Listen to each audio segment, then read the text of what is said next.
To call the City Council meeting of, January 13th, 2015 to order. Will you please join me in the Pledge of Allegiance?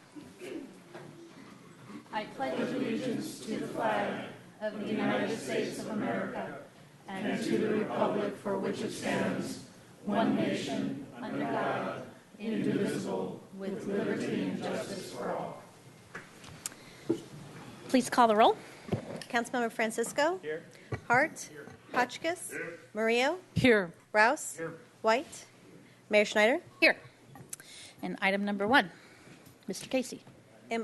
Employee Recognition Service Award pins. Mr. Casey. Good afternoon, Madam Mayor and council members. Each month we like to recognize employees who have achieved milestones with the city for their years of service to the city of Santa Barbara. And today we have 21 employees we'd like to recognize for their years of service. 2 of them are here in person to receive their awards. First, with 5 years of service, Harwood Bendy White, council member.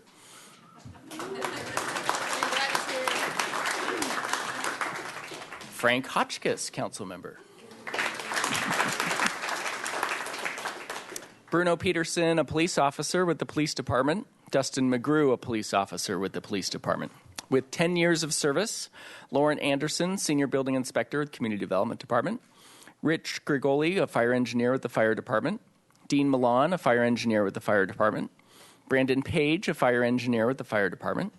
Spencer Simons, a fire engineer with the fire department. David Berkowitz, fire engineer with the fire department. Corey Cloud, a fire captain with the fire department. Jeremy Denton, a fire engineer with the fire department.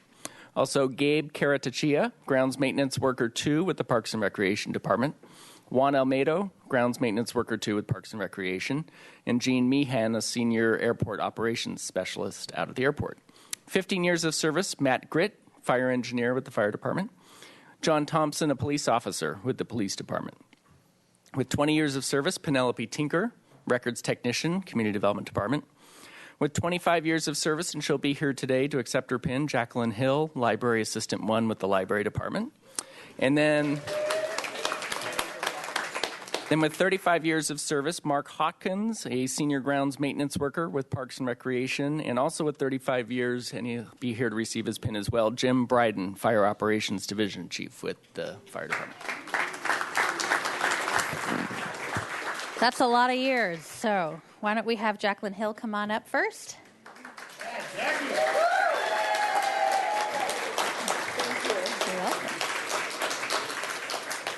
Jacqueline Hill began her career with the city in 1989 as a library clerk in the circulation section at the Central Library. Already a black belt karate instructor in her private life, she quickly became known as a Rock of Gibraltar. Unshakable as she executed a variety of tasks to ensure that library customers left the library with the materials they were seeking. In the 25 years that Jacqueline has been a member of the library staff, she's seen many changes, especially in technology. She's cheerfully adapted, learning 5 different automated circulation systems and ultimately helping the public learn to check out their own materials. Since 1995, Jacqueline has worked as a library assistant, maintaining excellent relations with the public and her coworkers. An efficient and expert colleague, she regularly helps others with their tasks so that library customers can count on their needs being met. Her supervisors through the years have noted that Jacqueline has also informally mentored numerous coworkers, modeling her work ethic, instructing on best practice, and setting high expectations for their work. Throughout her years of service, Jacqueline has made significant contributions to the operation of the library, enhancing the experience of both public and staff. For example, in 1995, Jacqueline became the union representative for the department, contributing to the development of Memorandum of Understanding on employment matters for the city and a quality work environment for staff. Then in 2010, she served as the team leader on a task force assigned to determine how best to enforce the library's rules of conduct. Helping in this way to ensure an environment conducive to enjoyable use of the library for all, she was professional, skillful, and fair. Jacqueline adds a lively, welcome spirit to any staff gathering. Her laughter is infectious and sparked by down-to-earth, insightful observation. She and her husband live in Ventura and have 2 children, Aidja and Akil. You're going to have to help me with, right, got that? Adija, thank you. Adija and Akil, thank you. And 3 grandchildren. Jacqueline, it's my pleasure to honor you today for your 25 years of service to the city of Santa Barbara. On behalf of the City Council, we congratulate you on this admirable achievement. Thank you so much. Thank you.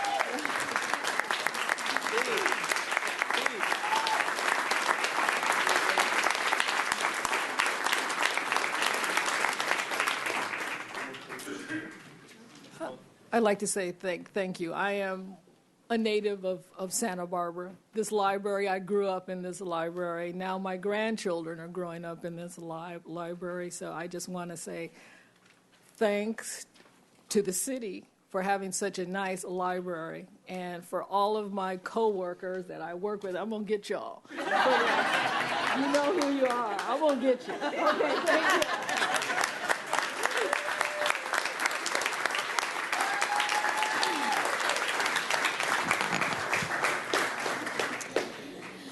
And James Bryden. Jim, come on up. Where is he? There you are.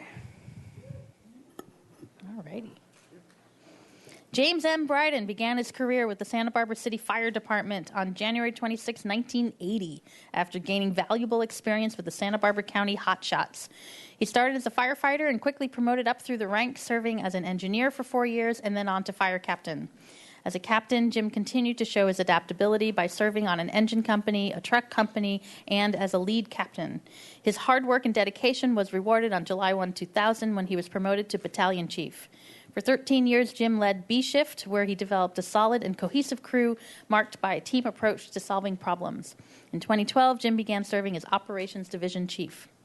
Jim's career has been marked by excellence and dedication. He has constantly sought to improve himself through training and classes, most notably his accomplishment of receiving the State Fire Marshal Chief Officer certification that required 400 hours of training. Jim utilized this extensive education to teach other members of the department in numerous disciplines. He has balanced his professional career with involvement in leadership roles in a variety of ways. He served as president of the Firefighters Association. He has a 30-year history with the California Fire Olympics, with medal-winning performances in both softball and hockey. He's been recognized on many occasions for his service to the city, the department, and its citizens. Numerous commendations and letters of recognition serve as a testament to his service. Jim has shown his leadership through many of the major incidents that have affected our city, including fires, floods, and other disasters.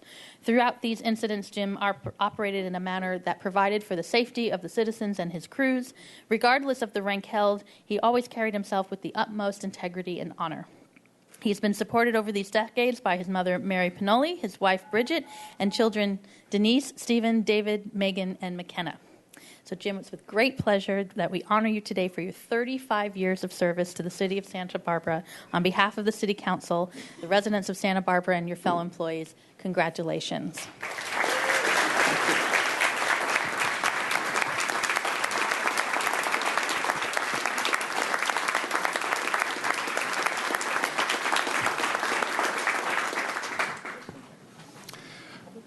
Well, thank you very much. As the current representatives of the city, I want to thank you for the opportunity to serve the city for 35 years, a city that I grew up in, which is, as a local, kind of rare these days. And if you don't mind, I've actually got a couple other thank yous to shout out. After 35 years, there's plenty of people to thank, and I hope I can hit at least the most important ones. First of all, my brothers and sisters from the law side of public safety.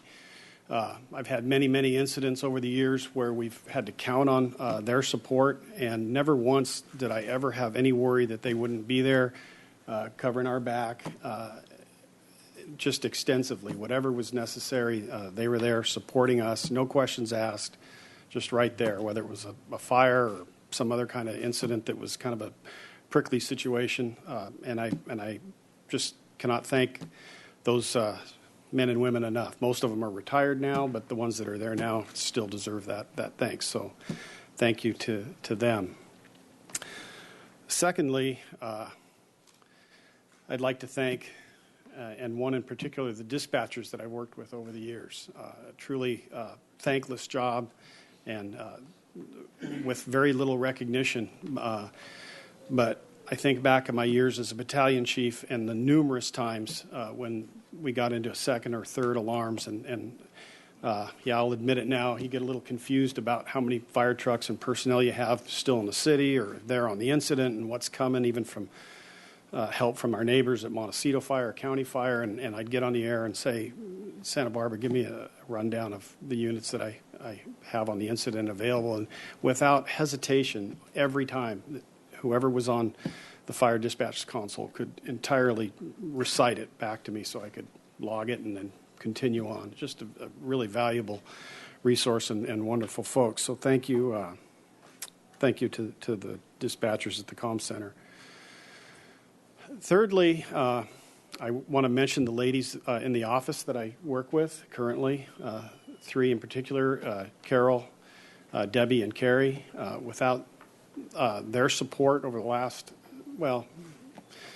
probably 15 and a half years since I've been a manager, but the last 2.5 since I've been a division chief, I don't think I would have made it. They truly are a joy to work with every day and the most helpful people I could even imagine.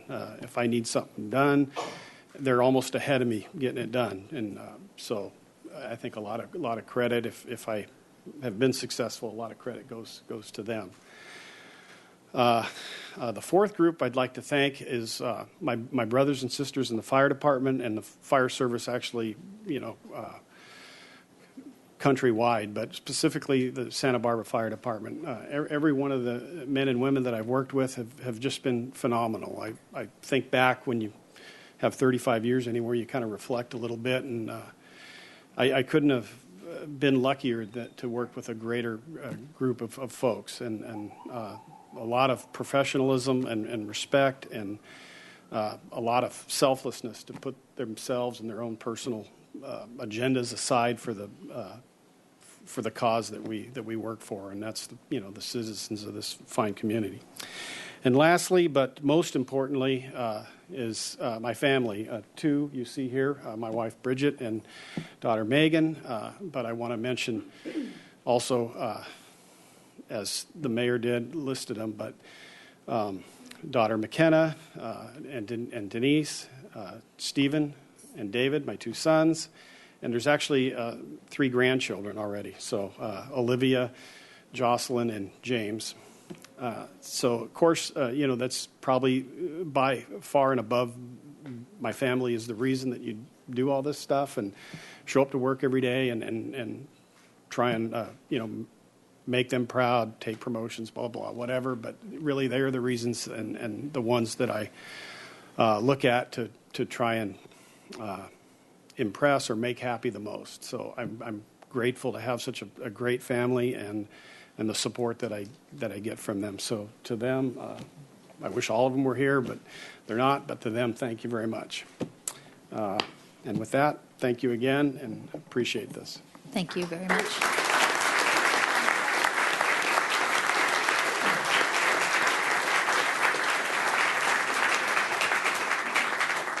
Nice way to start the year. As you're exiting, if you can take your conversations outside the chambers so we can move on to next item on the agenda. Are there any changes to the agenda? No, Madam Mayor. Okay, thank you. So public comment, I have 2 minutes here for you at the podium, and we'll start with Melody Joy Baker. Yep. Okay, why don't we, Melody, you'll be next, okay? Why don't we start with Clint Orr, and then Melanie, you'll be next. Okay? Is Clint here? Oh, he's come on in, Clint.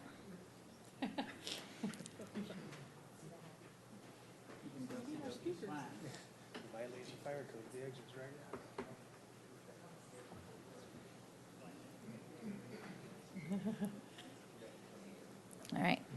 Good afternoon. Thank you. Mayor Schneider, council members, Clint Orr here again. Of course, I'm here to talk about the airport honky-tonk at the intersection of Lopez and Hollister, as I have the last 13 months, and I'll continue for as many months as it takes for us to get it done. That location is the only location in the county where you can put a regional dance hall. Can't put it onto State Street. Too much parking, too much noise, too much transportation problems. It needs to be at the airport. That's the only place we can put it. Now, I know that you're in the negotiations or the airport authority with a restaurant. I know it's deep into the negotiation stage. But I'm going to keep pressing on. I'll be here pretty much every week. I'll be at the airport authority meetings. It's the right thing to do. It'll increase airport visits. It'll increase hotel visits. It'll increase... What's at the end of the Amtrak right now? Nothing. Why would you come up from San Diego to Goleta? You wouldn't. There's nothing there. Putting a restaurant there, what's that going to do? Fish tacos? I mean, why would somebody come up for that? It just doesn't make any sense. A regional dance hall is what needs to go there, and it can expand from there. Across the street, some nice big lots where we can make a bit of a theme park. I think you need to look forward in 2015 and do the right thing. Your kids need it. Where do the kids go right now? Deltopia? Their internet? There's no habitat for them. The colleges have no place to go. Where are you going to dance? There isn't any place. Not in this county. Mavericks doesn't do couples dance hardly anymore. It's just rock and roll.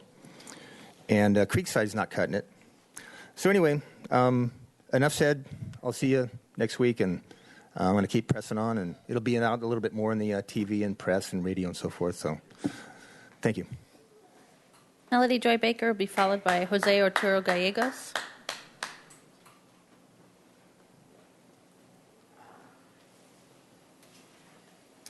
And actually, if we can use that mic right there on the table for Melody, that would be great. I'll let you know when you're close to your 2 minutes. Thank you, Mayor. Good afternoon, council members, Mr. Colon, and all other people. First of all, thought you should know, apparently your police department has chosen they are not going to change their mind about service dogs, and they are being backed by your own city administrator, Kristen. According to her, whatever the police says goes. The police would rather go to court over this, and I cited the law's code numbers to you last time.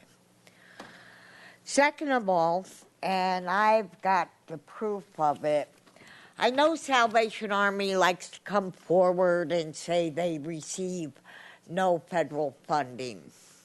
Hate to burst your bubble, everybody.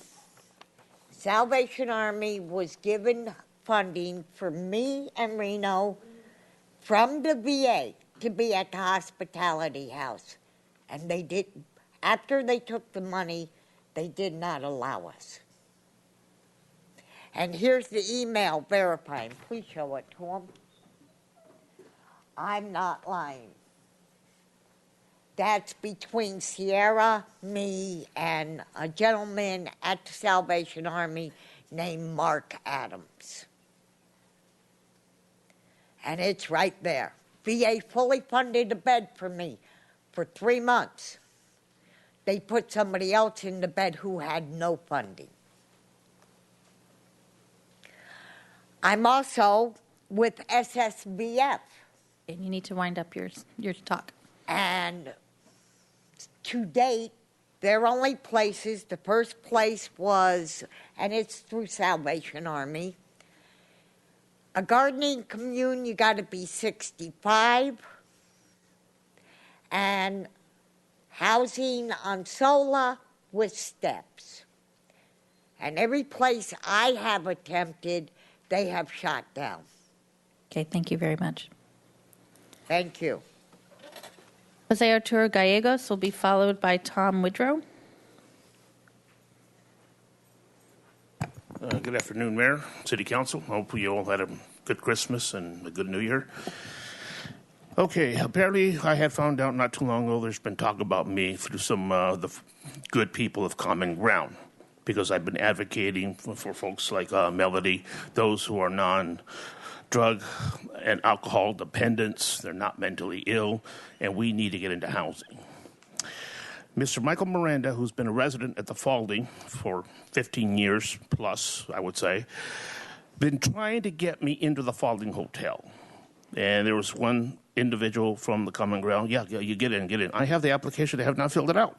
And I have my reasons why I refuse to go to the Falding Hotel. And they are legitimate reasons, because there is drug activity, alcohol activity. Many of those that come in to reside at the Falding Hotel are either on parole, probation, the prison mentality, plus they're allowed to smoke in their rooms. Now, I don't know if the city of Santa Barbara and the state of California, the county, and federal government allows smoking at the Falling Hotel. I'm sure the fire chief would be, happy to look into that. And the problem is you cannot mix those who are drug, alcohol, and mentally ill with those who are not drug and alcohol dependent with the mentally ill. You just can't do that. That's just inhumane, I think. A couple weeks ago or last week, 30-degree weather. Fine, I was comfortable sleeping outside. I would rather sleep outside than be in an environment where there is drugs, alcohol, mentally ill. I'm not going to live in a place like that. And plus, they allow smoking. Emmett Hawks, who is the director of the Falling Hotel, common knowledge. Everybody knows that he himself is an alcoholic. His ex-wife has said that he does drugs. So this is the director of the Falling Hotel. Until it gets cleaned up, I might consider it. Once it gets cleaned up. Thank you. Thank you. Tom Woodrow will be followed by Nancy McCready. Mr. Woodrow? Oh, there you are. I didn't see you come up. Thank you. Greetings, Council. Happy New Year. And thanks for having me here today for a moment of your time. As I said, my name's Tom Woodrow. I'm the new director or managing director of an organization called City Watch. You may have heard of the organization before. Might have got off to a bit of a false start last year, but we're up and running. I personally have lived in this community since I was 18 years old. Went to UCSB, got a BA and an MA out there, and have lived here ever since. I live in Santa Barbara County with my wife and my 4 kids, and that includes a triplet 6-year-olds and a 4-year-old. We love living here. We love Santa Barbara. And that's one of the reasons I agreed to assume this position. It's one I think that we need. And the purpose of City Watch is really not to be confrontational, but rather to be supportive and collaborative with you in your important jobs as representatives of the city. There are a few issues that are near and dear to our heart, and certainly one of them is Highway 101 widening, and I know we've seen some progress recently in that area, and that's exciting. And the second one is dealing with the homeless situation, primarily those who are mentally ill and on the street and not getting the kind of support they need, while also the public square being affected negatively for those of us who want to use the public square, benches, et cetera, in places where, whether it's State Street or parks. So we'll look at other things that we're concerned with. Certainly, we're supportive of our public safety efforts and want to bring to you what the community has to say about public safety. But those are 2 of our big issues. And as City Watch, I look forward to getting to know all of you. I actually know most of you. Hired Mayor Schneider years ago to work for a company that I was an executive out called Bargain Network. I've talked to Frank before. I know Dale and Greg, and I know you all are dedicated public officials, and I intend, on behalf of City Watch and organizations, trade organizations, and individuals who can't be here all the time to advocate, I intend to be here and to facilitate and to help, and I appreciate your time. Nancy McCready. Republican or Democrat side? Nancy McCready will be followed by Tim Werner, and then Bob Hanson, and then the final speaker will be Crucito Herrera Cruz. Just supposedly, we had a job as a first responder in the city. Just supposedly, we had a job to protect and serve this community, all of us in this community. But when we go down to the homeless and we find that somebody is in the struggles of DTs and seizures and possibly a coma situation, then that person who is the first responder and the protector of this community should call for help for this man instead of denying him that help and walking away. 2 hours later, this man is no longer with us. Now, We are all very angry, from the homeless community to the advocates to everybody who knows about this. And I think we should think about this a little bit, and I think we should do something about it. And I would hope that the first responders that day would feel really, really bad as they wake up in the morning and wonder, what could I have done to save this man's life?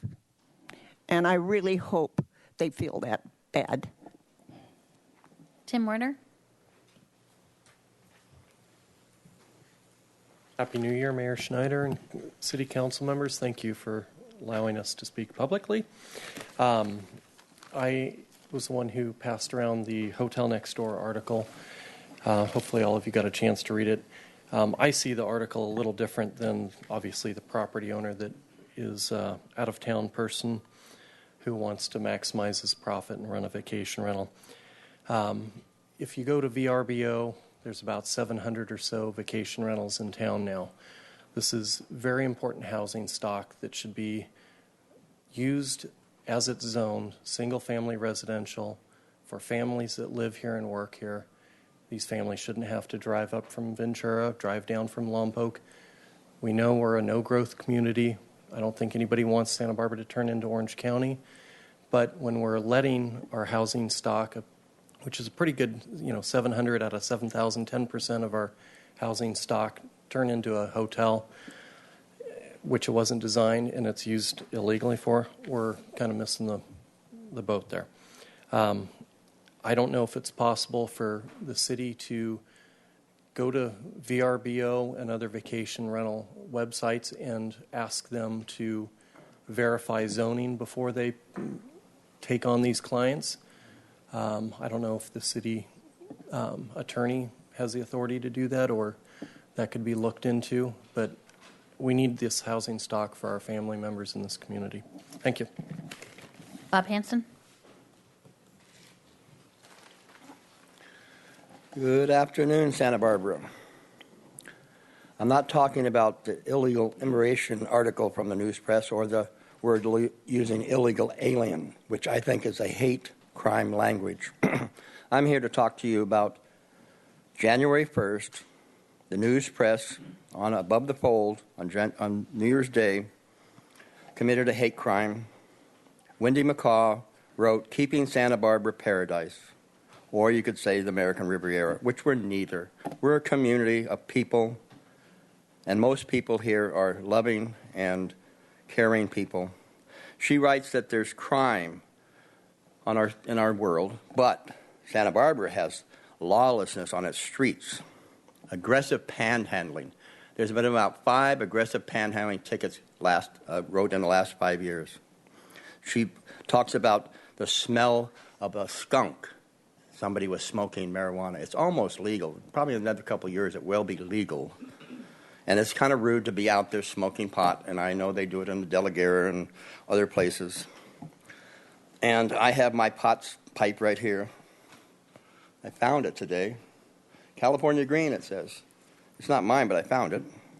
So anyway, the news press is just a Rush Limbaugh rag, and it's trying to get back to the 50s, when we're not in the 50s. It's lies upon lies. If you say it long enough, people start to believe it. So, a mayor can have an executive action against this, with just so much hate right now. A governor can add to the protected class status homeless. And the hate crime and the lawlessness that she speaks about is just another hate crime. Hate crime, it's just craziness. I have a few seconds left, and you have the power to do. You cut me off? You have the power to have an executive action order to say we need to stop this hate language. I mean, it is crazy. Okay, we just had this whole thing in Paris, and then they're marching against those people and this people. It's just, we're on borrowed time. We're a nuclear time bomb. It's going to happen. Can't we have some peace before we blow ourselves to kingdom come? Crucito Herrera Cruz will be the final speaker.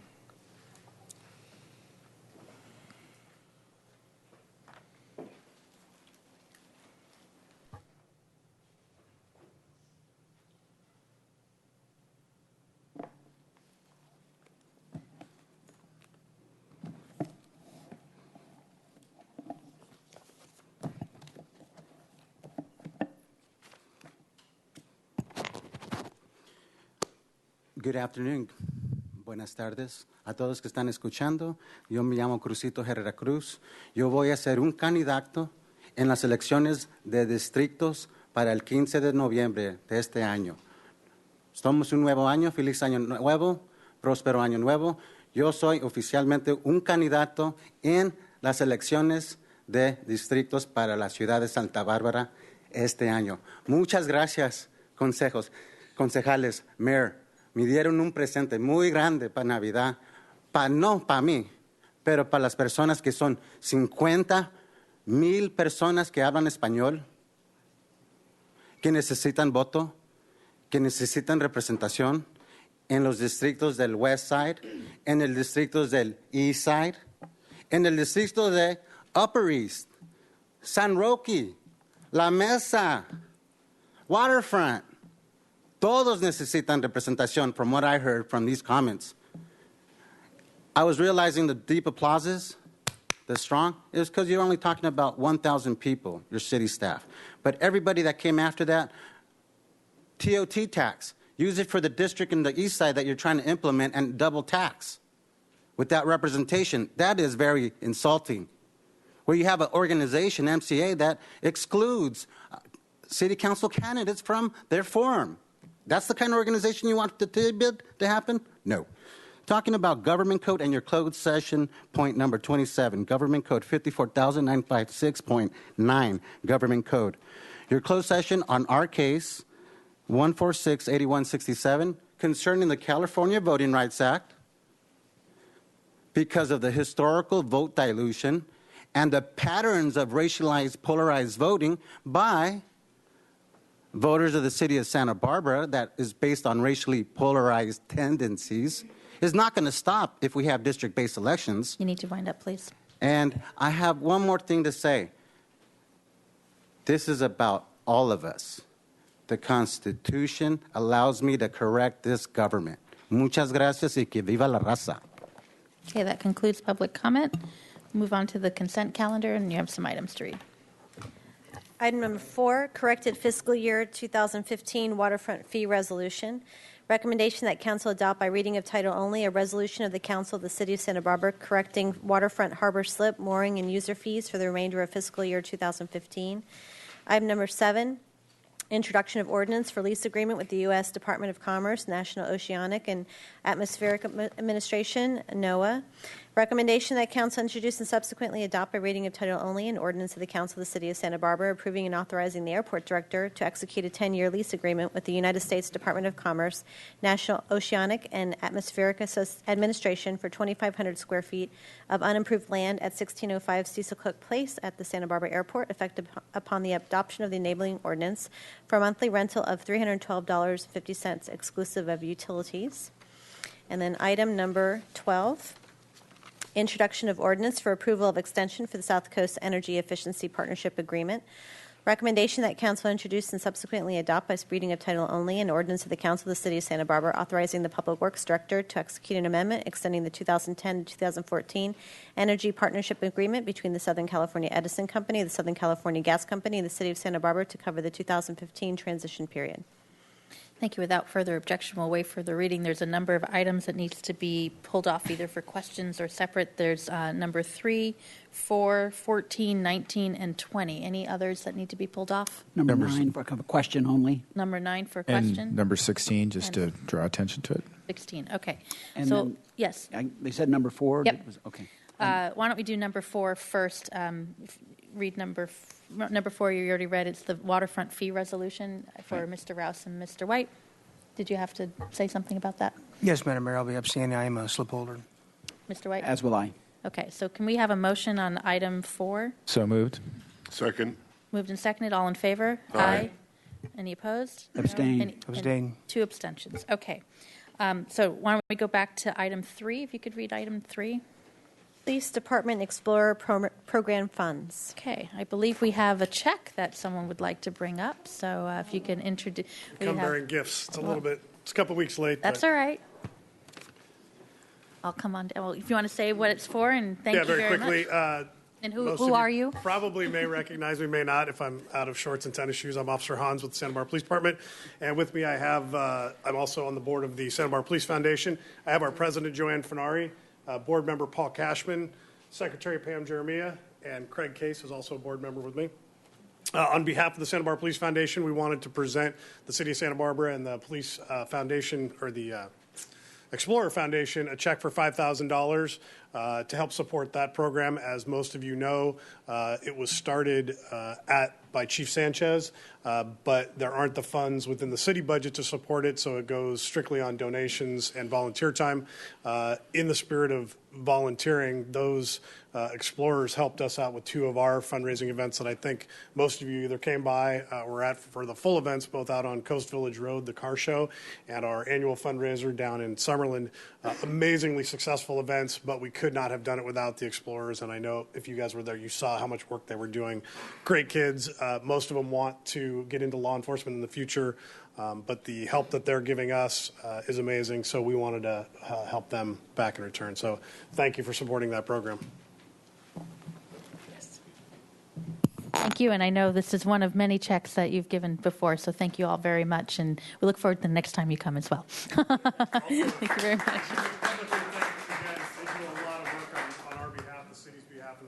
Thank you very much. These people are amazing. Thank you very much. Absolutely. Thank you. And I'm going to give this check directly to our acting city administrator. Thank you.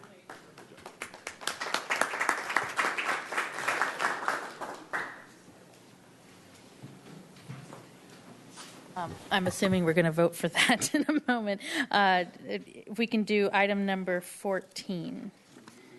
Oh, sorry, item number 9. If we go in order, that's the contract for streets maintenance practice evaluation. Mr. White. And my question is there a deliverable back to council on this? Is there, are we going to be hearing back? What are we going to be hearing back on that? Madam Mayor, Councilmember White, I'm Rebecca Bureau, Public Works Director. The deliverable is actually to staff. This is a contract for an evaluation of our maintenance practices. So actually a firm that's very experienced out on the street looking at what we do, how we do it, how we prioritize and schedule our work with the intention of improving efficiency.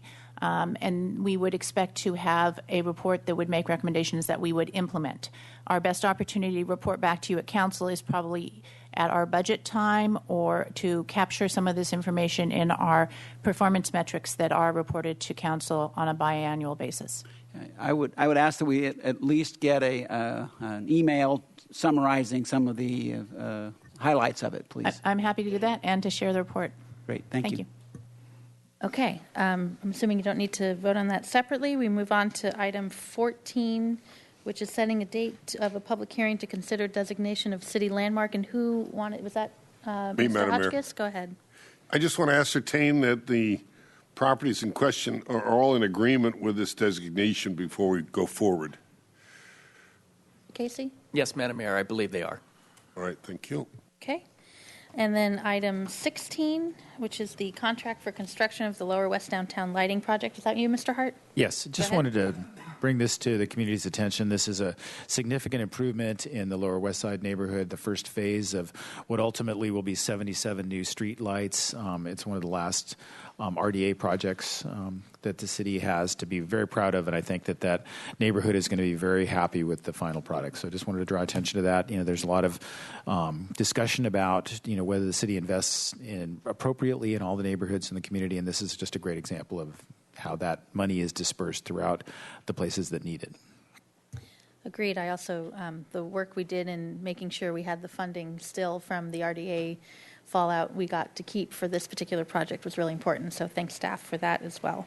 Okay, and then I think items 19 and 20 are really together. And this, if you could read 19 and 20, Glenn, that would be great. You could just read the title, I guess. Receipt of communication advising of vacancy created on the Single Family Design Board with the recent passing of James Zimmerman. This vacancy will be part of a special recruitment for this city advisory group. And number 20, Single Family Design Board recruitment. Thank you. And Mr. Hotchkiss, you had and then I have a couple of public comments. Did you want to go to the? Yeah, my question goes to, this is would mean that for 2 months we don't have the proper makeup on the board, will that hold up any action for those 2 months? Mr. Beal?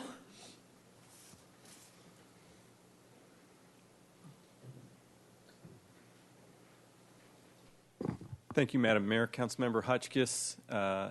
In order to meet a quorum, the Single Family Design Board needs to have at least one architect in attendance. If there's any item that requires, currently the only architect on the board is Fred Sweeney. Fred Sweeney.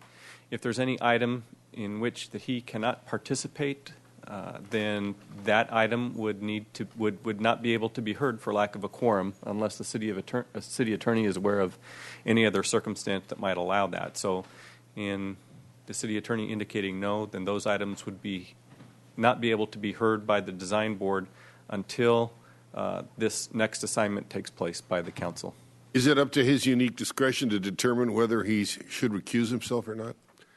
Madam Mayor, Councilmember Hotchkiss, in this particular instance, it is. The claim, as you recall, with Mr. Sweeney on one particular project was that he had bias.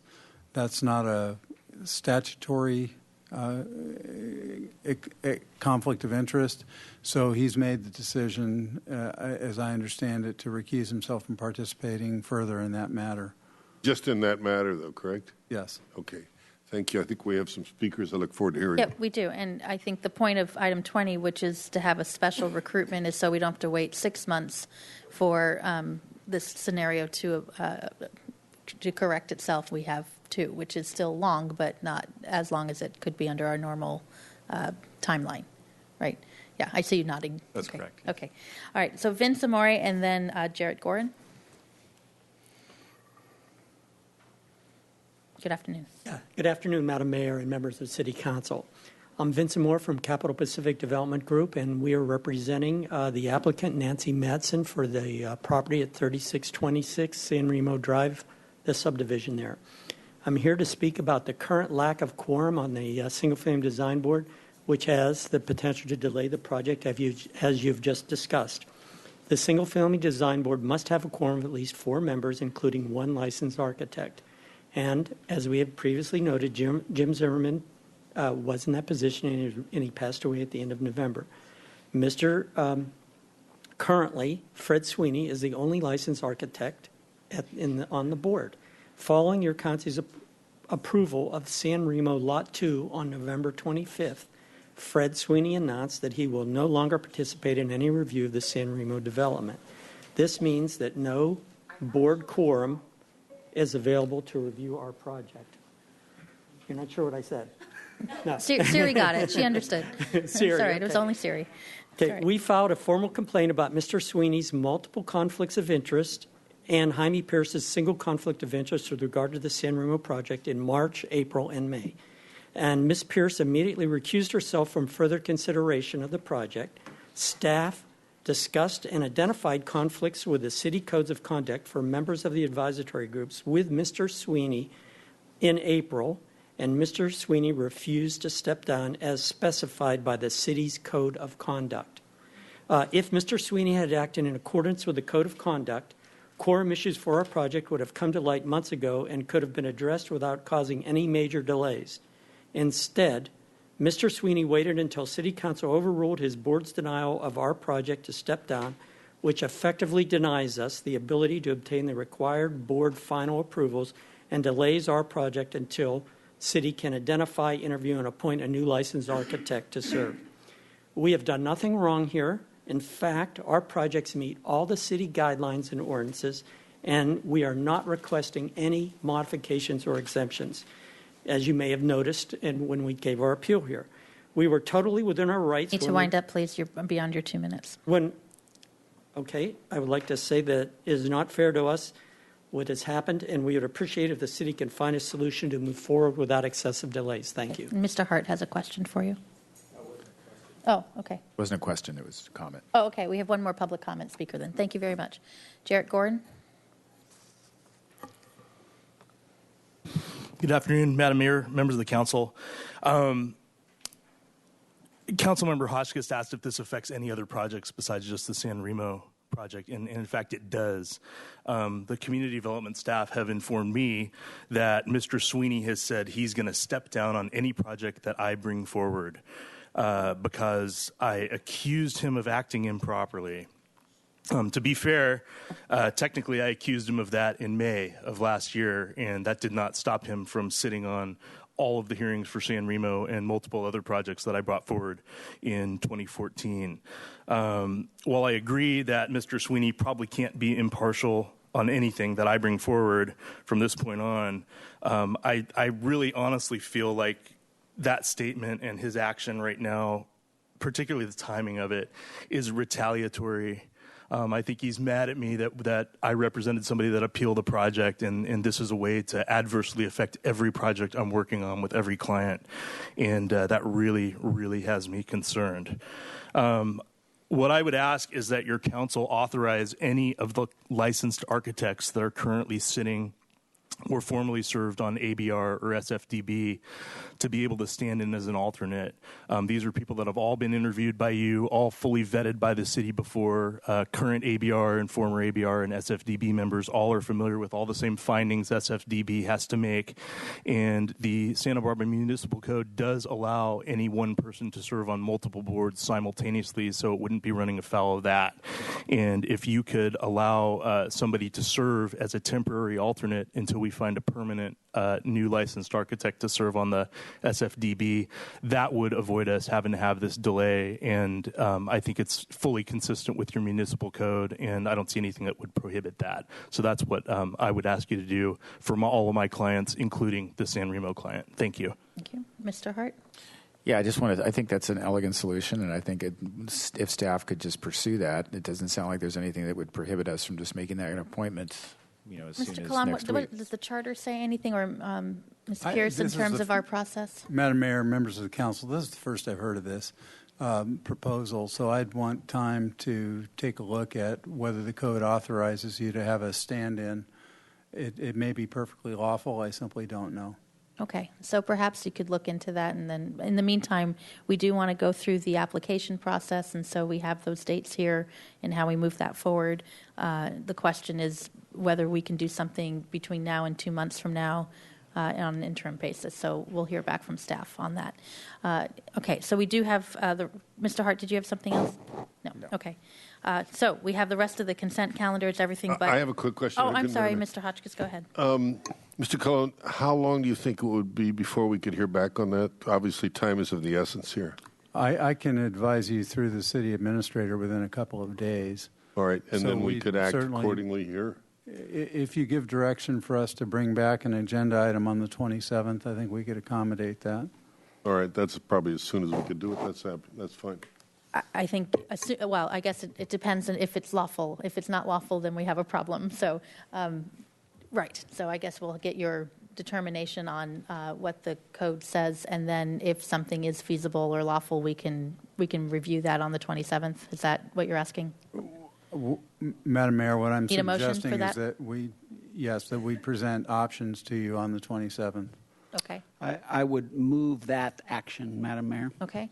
And just as just a question, I guess. I think ideally on the 27th, if it is lawful, we would have somebody lined up to be appointed on the 27th. So I'd like staff. Step one is the city attorney to determine that it's proper. Step two is for staff to identify somebody who's willing to serve in that capacity. And step three would be we approve it all on the 27th. That I don't know if I'm comfortable just doing without. We have a process of people. I don't even know what the answer is, and so to automatically go to someone who's the first person up at the door without, I guess I don't know if I could just go for automatically doing something on the 27th. It could be the next week, which is still 3 weeks and not 2 months. So I guess I'm questioning about whether just to make the policy decision and appoint someone all on the same day is something I'm a little hesitant about. Mr. White? We don't know what's going to come back in terms of what's legal. As I understood, one piece of what Mr. Gorin said is folks that have been vetted, are serving on other boards, have served on boards. There's a variety of people that come to mind that could serve, and they might even serve in series. So, but we want to hear, let's hear that back, and then we can, I think, make a decision. I think, Mr. Hart, you're hearing that there's general support for at least looking at the whole thing, and that there's the idea, the goal of not stopping projects unintentionally here. And let's have a look at the options that are available to us, and then proceed with the elegant ones, as you mentioned in your initial comment. Well, then, is there a way to bring the answer to the question back next week? We don't have a council meeting next week. Okay, so the soonest is the 27th. Right. Exactly. Mr. Rouse? Thank you, Madam Mayor. Well, I would suggest this is an unusual circumstance that calls for an emergency action. I would like to get Mr. Cologne's opinion on that, because given that there was a death and then a recusal, you have an untenable situation, and time is of the essence. This is real money being expended by real clients in real situations. So this is a little bit outside of the pale of our normal process. So hopefully something creative can be brought forward that dovetails with the time in the most expeditious manner we can do it. Madam Mayor, Councilmember Rouse, it's not really a matter of creativity. It's just your schedule. You're not going to be back until the 27th, so you wouldn't be in a position to make an appointment until then at the earliest. I understand the mayor's reservations about making that decision before you've seen what your options are. So if the council wishes us to identify a candidate, I think you should give us that direction. Well, I guess how about this? Why don't we have a series of options, including the potential to appoint a candidate that has been met with and offered their services, potentially a number of candidates who are willing to do that, so that we just have the option available to do something as soon as possible, or not. Yeah. Options are good, so I think fine. That sounds reasonable to That's me. fine. Okay, so do you need to restate the motion, or do you understand what the direction is? Gwen, are you good for the minutes? Okay. Do we know what we're doing? We good? We know what we're doing? Okay, good. So we have a motion on the table about this item here. All in favor? Aye. Any opposed? Okay. Now we need a vote for the rest of the consent calendar minus item 4. So move. Okay, moved and seconded. All in favor? Aye. Okay, thank you. All right, so item number 21. Public hearing for the 2015 Downtown and Old Town Business Improvement Districts assessments. Thank you. Ms. Johnson. Madam Mayor. Oh, I'm sorry, Mr. Rouse. That's right. I'm sorry, Madam Mayor. I need to recuse myself from this because I am a board member and a BID paying member. All right, adios. We'll see you later. Okay, Ms. Johnson. Okay. Madam Mayor and council members, good afternoon. My name is Nina Johnson. I'm the assistant to the city administrator. The item before you today is the renewal of the downtown and old town business improvement districts that have been serving downtown businesses for a few decades, providing marketing and promotional services for the businesses. We've been active partners. The city's been an active partner with the downtown organization for quite some time, and we've learned that we need to be closely following an annual schedule to renew the assessment, including the preparation of an annual report that outlines the assessment revenues and the plan to spend those funds. The downtown organization has prepared that report, and it's in your packet. Also conducting a noticed public hearing to renew the assessment, and that's what today's item is about. The improvement districts are managed by the downtown organization. Essentially, the assessment is collected by the city through the city's billing system, similar to the business license and other permits, and then that revenue is remitted to the downtown organization for them to provide services to the businesses. I've got a few examples listed here on the screen of marketing and promotional services provided to the businesses: flag display program downtown, the downtown host program, our first Thursday monthly event, the holiday parade and decor, and also website, social media, and other marketing campaigns to encourage people to visit the downtown area and shop. Just to give an overview of the two districts, this is a map that shows the downtown business improvement district. They're very similar, but there are a few differences between the two districts. They were formed in the mid-'70s in different years, so there's a slightly different formula for the assessment. In the downtown area, businesses pay 100% of the business license fee. And then professionals pay 15% of the business license fee with a $50 minimum. And then in the Old Town Business Improvement District, very similar. Businesses pay on State Street pay 100% of the business license fee, and then businesses off of State Street pay 75% of their business license fee. And I should mention that the business license fee is, by and large, it's in proportion to their gross sales. So when we're looking at what is the assessment fee, we're talking about something that's tying for most retail businesses back to their gross sales. And this fee in the Old Town area has a $100 minimum.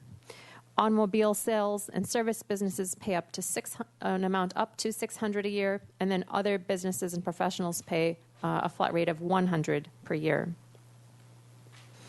The improvement districts are governed by the state Streets and Highways Code, specifically the Parking and Business Improvement Area Law of 1989.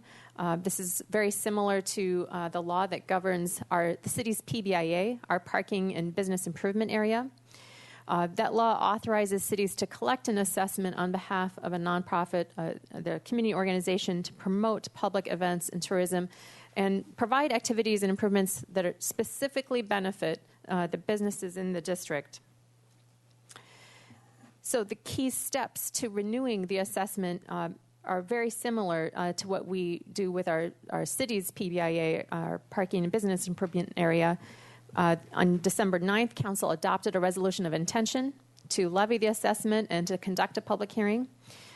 Then we sent notices to all of the businesses, 1,400 businesses in total, providing them with details of the assessment and announcing the public hearing date. And we also provided them with instructions if they wish to oppose the assessment. And then the final step is today conducting a public hearing to review the number of protests received so that Council can confirm whether a lack of a majority protest exists. This means receiving protest forms that exceed 50% of the assessment value. And the last time I checked with the city clerk's office, we had received 30 protest forms. So that is well under the threshold, the 50% threshold of a majority protest. Then Council will adopt a resolution to assess the businesses. So that would complete the renewal process. Before we get to the public hearing, Maggie Campbell, the Executive Director of the Downtown Organization, was going to give a brief presentation. Thank you. Welcome. Good afternoon, Mayor, members of the City Council. Thank you so much for allowing us the opportunity to tell you a little bit about the story. The history, as we can all acknowledge, we weren't here, hopefully, 40 years ago, and there aren't a lot of people around that were active at the time, and there's a great deal of history about the success of downtown Santa Barbara. There's a timeline that we provided for each of you guys and there's some on the back table in the back if members of the public are interested, that identifies on a linear timeline the major milestones, investments, and major occurrences that have contributed to the evolution of this amazing downtown. And interspersed in here is highlighted in yellow the timeline of our organization's evolution. So I really want to kind of take you through that today. And we want to start by talking about what is the purpose of our organization, because before there was a bid, the Downtown Organization of Santa Barbara existed. We were formed back in the mid-'70s in direct response to the downward spiral of disinvestment that was starting to be evident with the advent and development of suburbanization and the sprawl and the rise of urban shopping centers was really getting the attention of the business community. So they organized, and their purpose is outlined here. I won't read it to you, but it talks about building a spirit of cooperation, a unity of purpose, improving the business environment, making it a better place for everyone who has an interest in the downtown area. So business improvement districts, after the organization existed in the 60s, the organization learned about a new model called a business improvement district that started to be used in the late 60s and 70s in other cities in California and indeed around the nation. And this gives you an idea of the kinds of things that our bid does. And we agreed back in the 70s when we petitioned you to form the bid in the first place that this is what we dreamed we could accomplish. We dreamed we could cause investment to happen. We dreamed we could grow the number of businesses and we could grow the sales tax for the city. And we dreamed that we could have stable funding so we could wake up every day and take care of this place and be the advocate for downtown. So what does a bid mean? A bid means that there are stockholders and that there has to be a return on investment and that the people who pay are the ones that benefit. It is not a tax. In fact, I understand from city staff that a year or two after the ordinance was passed, it was actually amended to clarify that it was a fee and it was not a tax. So let me go back. So the bid, as Ms. Johnson mentioned, is governed by our board of directors. The majority of the seats are controlled by people who pay the assessment. We have bylaws that provide for representation from both separate bids. The organizations merged back in the 90s, but the two bids remain separate legal entities as governed by state law and local ordinance. We have standing committees, regular board meetings that several members of key city staff and our city administrator participate in, and the newly appointed advisory body to you is our board's executive committee, and the role of this advisory body is to prepare the annual report once a year for council and to advise you on the bid's operations. So when we look at the question, has there been a return on investment? Did we get our money's worth? I think that the ratepayers in downtown would say yes.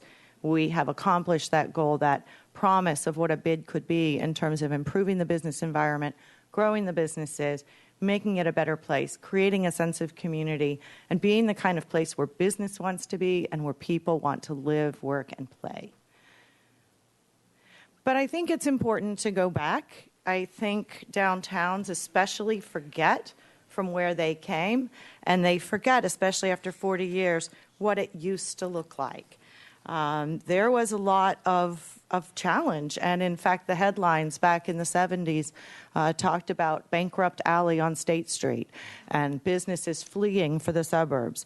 And this petition effort that started in 1974 was the first time they brought this idea and talked about it. And it really was a door-to-door, peer-to-peer, grassroots effort. It wasn't started by the city. There weren't public meetings in the beginning. It was the businesses and the property owners going around to each other saying, what are we going to do about this to improve our environment?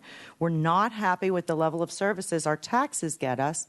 We know the city can't do more for us than they do for other neighborhoods. So what can we do to help ourselves? So they convinced each other, one person at a time, that they had to come together and find a way to fund these improvements and fund a program so that they could improve the quality of their own district. They wanted it to be cleaner, they wanted it to be safer, they wanted it to be better marketed, and they were willing to pay for it. So they went around back in the 1970s, and the newspaper coverage at that time reported that 70 petitions were turned in by the 400 businesses within these boundaries. Now keep in mind, the boundaries haven't changed, the formula hasn't changed in 40 years. So there were 400 businesses in 1975 that brought you 70 petitions, and the city clerk certified that the petitions achieved a majority. So then the city called a public hearing and listened to this group petition their government to serve as the collector of revenue for this model and to allow them to see if this would work. So did we deliver on the promise? In 1975, the assessments totaled $25,000. 20 years later, there were 760 businesses within the same boundaries, and the business assessments were now, in those days' dollars, totaling $113,000. By 2003, the businesses continued to grow up to 916, and our assessments totaled 162. We saw a bit of a decline in 2010, 2011, but the district is back up, back on a trajectory, and we have 1,414 businesses for the proposed assessment year of 2013 2015 going forward, and the assessment as in your report is $261,250. So to break this down a little bit, and I did ask the city attorney if we could share some specific information about the assessments, and I was assured that because they're not a tax, they're a fee, that we can talk with some specific examples. So the smallest single assessment in downtown is $25, and the largest is $45.80. The smallest single assessment in the Old Town District is $100, and the largest amount that anyone pays in Old Town is $1,400. So to break that down even further, when you remember that on an accounting basis, a business can recognize an expense monthly because that's when they receive the benefit of the services. So to translate this so it's a little more digestible, this is how the businesses can recognize this annual expense. Marshall's, which is on State Street, you can see their fee is $133 a month. The smaller businesses, both on and off state, much smaller. Rite Aid, it costs them $80 a month to receive the benefits of being in our district and having the district be clean and safe and vibrant and have all of the events and promotions deliver customers. And then a couple of examples that are off the main street. Within the downtown bid, that assessment formula contemplates that everyone who does business there, everyone who has a business license, benefits from the work that we do. So regardless of the use, whether it's an office, whether it's a doctor's office, whether it's a retail store, you are benefiting from the work of the assessment program. So in the spirit of a bid, you pay your fair share. So you can see what a nominal amount is on a monthly basis for these different categories of business. And in the downtown bid, the landlords pay an assessment not on their use, but on their business license, because there is no doubt that if you're a landlord in downtown Santa Barbara, you are benefiting from the work that we do. So some typical Old Town assessments, I think it's really cute that the 99-cent store is $99 a month.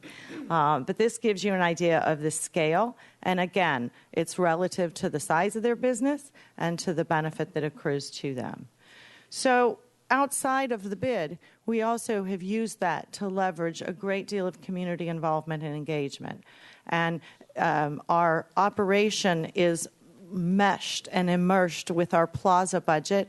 I asked Julian Castillo to be here today. He is the supervisor of our plaza maintenance on a daily basis, and I was excited to be able to introduce him because he's been on our team for 34 years. So I feel like we need to do service pins now.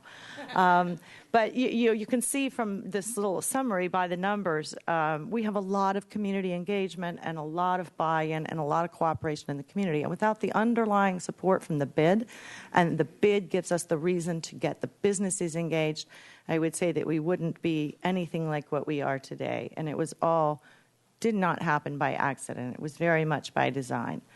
We just had a great board retreat on Saturday. We appreciated the city staff's commitment to give up a Saturday and to sit with us and to collectively buy into what are our priorities going forward. And we talked a lot about continuing to protect this great place, the need to really focus on connectivity to the waterfront, to knock that wall down with all of the investments going on, to look at how we can better activate the side streets and serve our local businesses, and to help support this notion of a downtown made up of sub-districts, from the historic theater district to the Presidio neighborhood to Lower State and the emerging funk zone nearby.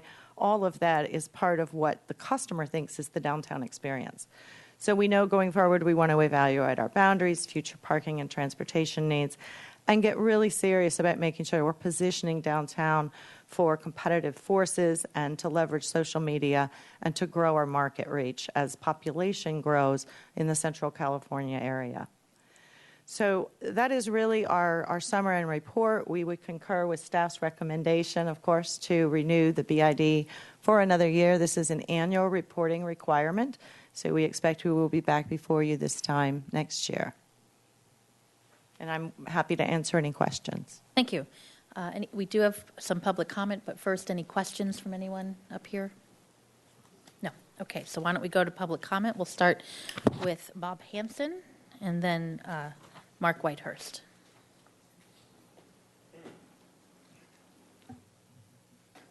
So let's see. The many lies about aggressive panhandling to, emphasize how we need to clean up State Street. Because there's been meetings recently about the lies, and we could go to the police department and find out how many tickets have been written for aggressive panhandling. A lot of people hold a sign, and it says whatever it says. But there is the element at night when things get a little wilder, people are drinking.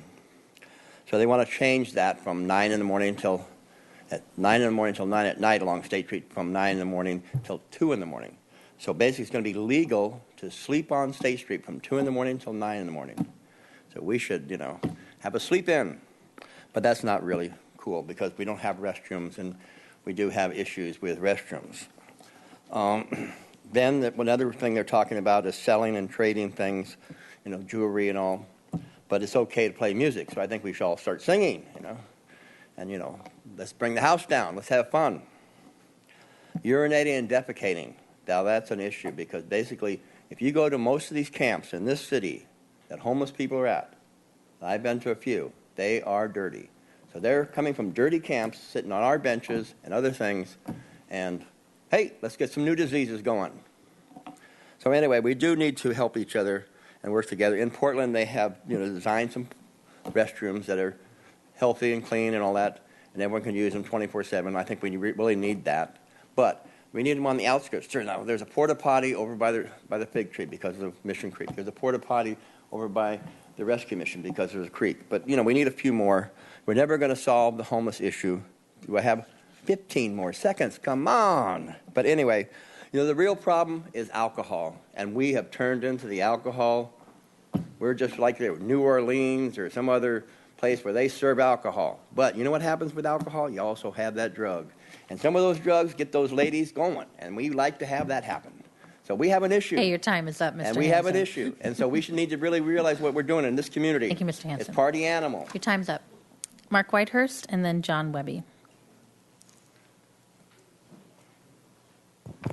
Madam Mayor, council members, my name is Mark Whitehurst, and I'm a co-owner of Casa Hey, Mike, I'm sorry. Mark, what did I do? It's okay. Give you back your 2 minutes. There you go. Co-owner of Casa Magazine, and we've had 4 offices in Santa Barbara over the last 22 years, and the last one is located on Canon Perdido, and so that brought us into the BID, and it was a significant change for us and interface into the community. Even though our office on Canon Perdido is a side street and we're not a retail business, we're still very well served by the BID. And we feel by comparison of the small fee that we have to pay and the return of First Thursday and the holiday parade and the maintenance of the plaza, that we support the BID, and we would like to ask that you do too. Thank you very much. Thank you. John Webb, and you have a number of people who want to waive their time to you, and I want to see if they're here. Jonathan McKee, there you are. Michael Marinda, I see in the back. Marge Guillermo, thank you. And Jose, I see Jose right there. Okay, so you have up to 10 minutes if you need it. Good afternoon, everybody. My name's John Webby, and I just came to town recently in the last couple months, and I invested over $150,000 in State Street. And then I receive a letter in the mail saying that they want to go up on the dues. They don't call it a tax, but I call it a tax. The problem I'm having here in Santa Barbara is I've been around the world, and I've never seen the mess that I've seen downtown here in State Street. I just heard a young lady say that how clean the town is. Well, I've never walked in a town where I could smell urine. I've never walked in a town where I could smell feces. I've never walked in a town where I've seen a man and a woman trying to have sex on a bench in the front of my business where I can't get the children to come down to State Street, and the response is because we have a problem. And the problem doesn't seem to get straightened out. I just heard this gentleman say that the homeless is not going to go away. Well, my opinion is the homeless is going to go away, okay? Because the thing is myself, I'm being discriminated against in this town. I spoke to my lawyer. I've spoke to other business people in this town. They're afraid to speak up because of the retaliation. So if there's any groups that want to raise fees, they should pay attention to the problems that we have. The problems are not just homelessness. Homelessness is throughout the country. We all know that. The problem we have in this town is those benches. And I'll tell you why we have a problem with those benches. And you can laugh, you can disagree, you can do whatever you want, but I actually live in Maui, where the homeless rate is very high. Okay, they wanted to propose bringing benches in, okay, because they wanted the tourism to have a place to sit. Well, I look on this street, and the tourists can't sit on any benches in this town because they're occupied by someone selling jewelry. They don't pay the tax. Someone playing their music instruments, getting fees in buckets. They don't pay a tax. I have to pay a tax. Okay, they don't call it a tax. But what we did is we got rid of the benches. And when we got rid of the benches, we got rid of the homeless people from coming in and sleeping in our community. Because I can't go out and sleep on the street. I can't go and pee on the street. Just unacceptable. I had someone sit in front of my store Christmas Day peeing. A gentleman about 50 years old. I went out and confronted him. He says, I didn't know that. Well, any human being will know that you don't go to the bathroom in public. What I'm finding is it's not being patrolled properly. I don't mind paying any additional fees towards the group, as long as the group's going to help clean up the area. The problem you're having, you probably increase the number of people coming to town to watch your parades and do your functions. If we didn't have this problem, I'm not saying the homeless can't come here. Okay? They can come here. They can do what we do. Go shopping, walk on the streets, sit on the benches, but don't occupy and take over. Every morning I walk to work, and then I walk up State Street to go to the gym. There isn't one block, there isn't 5 or 6 homeless people sitting there begging for money. I've been approached many times. I say no, and then I get heckled. Okay, that's unacceptable. It's totally unacceptable. So as me feeling discriminated, and if I continue to get discriminated against, I hear that the homeless got a lawsuit against the town for discrimination. Well, maybe that's what I should do. Okay, because I'm being discriminated against. Okay? But what I want to warn everybody about, and I don't want anyone to take this as being disrespectful, because I'm not a disrespectful person. I've been in business for 45 years. My family's been in business since 1899. But the problem is we got to straighten it out as a team, not as just a couple people trying to make it work, because it's not working in your town. So I think the elders, you people, need to get your police force out there and start doing the job. Because it is against the law to sit out in public and do unnatural acts. They don't see it because they're not there. And yes, I met all the police officers. They're all nice guys, but their hands are tied because they can't do anything. Okay? But it's disrupting a lot of the businesses. So what we're going to do is, I'm a loudmouth, but I'm very well, and I can get groups together to help get problems straightened out. So the thing is if I don't see any problems straightening out, I'm going to get groups together so we can bring politicians in that are going to do the job for us people. Okay, because that's what needs to be done if we're not going to get cooperation by the selectmen or by the councilman and by the mayor. I haven't met the mayor yet. But she should be disappointed in what's going on. I mean, you're the leader. Lead. Help us. I'm just asking for help. I spent $150,000. It's pretty lousy when I only get $100 in on a day because there's homeless people in front of my store and people won't come in. And I got stores in other areas of the country and in the world that I've never heard of a $100 day. And the response we're getting from the neighbors, from the children, from the mothers and fathers that I speak to, they will not come downtown because of the problems we have. So they need to be straightened out. We don't need any more fees. That isn't going to do anything. Take the fees that we pay, help clean it up, because it stinks. Where's the restrooms? You know something? Let's talk about the restrooms. Yes. Okay, this town pays a lot of money to put porta potties up, and there's a guy peeing next to it, and I says, what are you doing? Oh, I couldn't hold it any longer. Stop drinking. You need to address the council, sir. Thank you. They need to stop drinking. There's no problems with the restroom. There's plenty of restrooms. They need to leave the streets. They need to go somewhere. That's where they need to go, somewhere. Okay, I'm not saying kick them out. They have just as many rights as we do, but they're pigs. Thank you. Okay, that concludes public comment. If you could please refrain from clapping. We want to hear what everyone has to say. That concludes public comment. Mr. Hanson, your time was up a while ago. So, okay, it's to the council. Any questions or comments or motion or anything from the council? Ms. Murillo. Thank you very much. Thanks so much for the presentation. And Ms. Campbell, can I ask that we have your PowerPoint put on the city website? We had a lot of good stuff in there, and you went real fast, and I want to take a little time and absorb it later. But I do support the staff recommendation.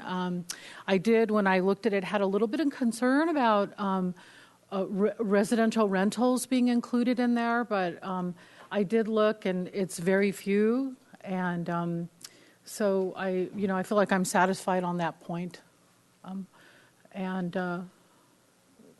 I don't even know what to say after that last fellow.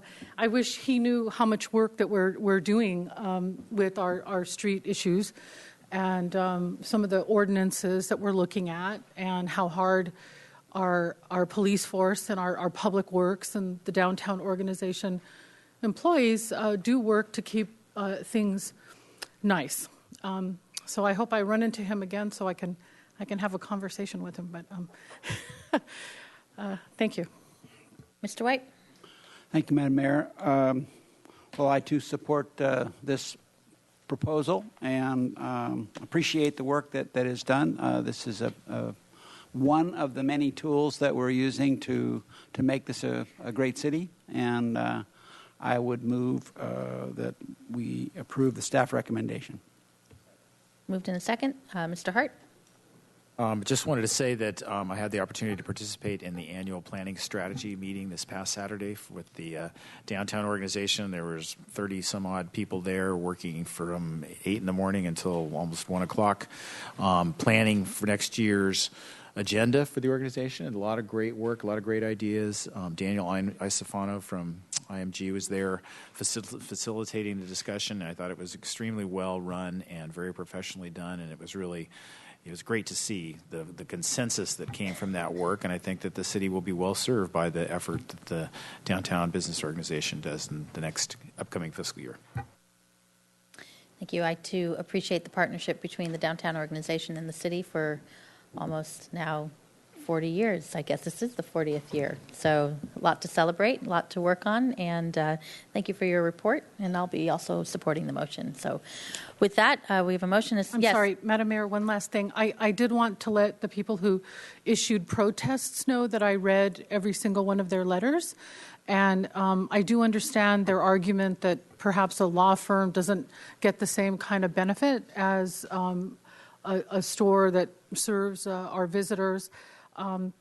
That's just the system right now, and if anyone wants to have a meeting with me, my door is open on that issue. I just wanted to acknowledge that some people have protested, but obviously not enough to reach the 50% threshold. So okay.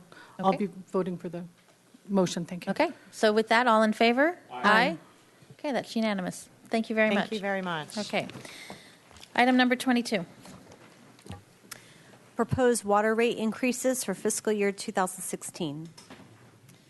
All right, welcome back. Mr. Hagmark, whenever you're ready.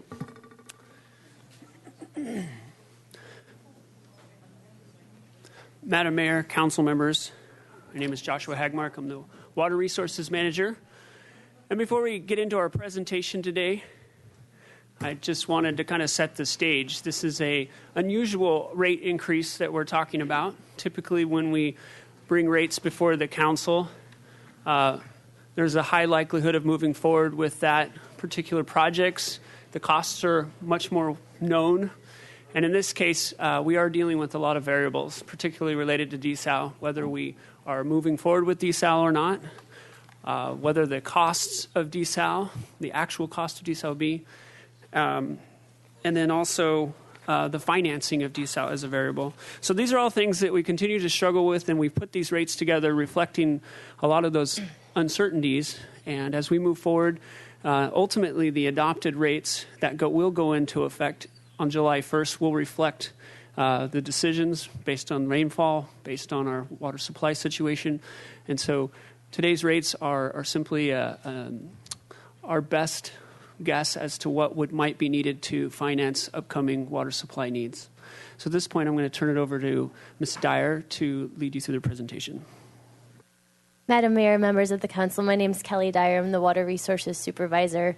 And as Mr. Hagmark mentioned, I'm here to discuss drought water rates in preparation for continued drought conditions through the winter. The presentation today starts with goals of the rate study. Then we'll talk about desal expenses and the financial plan, projected water use, proposed water rates, public outreach and how we communicate the water rates, additional study scope, and then we'll be asking for council action. The goals of the rate study are to provide sufficient revenue for the water operating and capital needs, as well as drought-related projects, including the desalination facility. The rate study distributes the costs consistent with Prop 218 requirements, the cost of service, and it incentivizes water conservation. The rates are designed to, based on a reduction, 20% citywide reduction in water use. We started the rate study in August of 2014 and have had several meetings with Water Commission and Council regarding policy input for the rate design. We're now in January, where we're presenting proposed water rates and would be sending our Prop 218 notices, mailing them to the customers in January. March would be tentative adoption of rates, and in May is consideration of the Stage 3 declaration and reactivation of the desalination facility. The rates wouldn't take effect until July of 2015. So what's driving the schedule right now to mail the notices out in January is the need to have adopted water rates prior to contract award. We need to have our rates adopted in order to secure a loan to pay for the project and then award the contract. So we have we're mailing the notices in January with a 45-day noticing period before the tentative rate adoption in March. This is the policy input that the first 5 items we've talked about in previous meetings. I've just put them up here for reference. The loan payback period, the length of time the desalination facility is assumed to operate at full production capacity, how we manage reserves during drought, the portion of the revenue to be recovered in the fixed monthly charges, the single-family Tier 2 allotment, and now today the policy input that we're going to be seeking is related to the main replacement program funding during the drought and how to best advise customers of the desal rate impacts.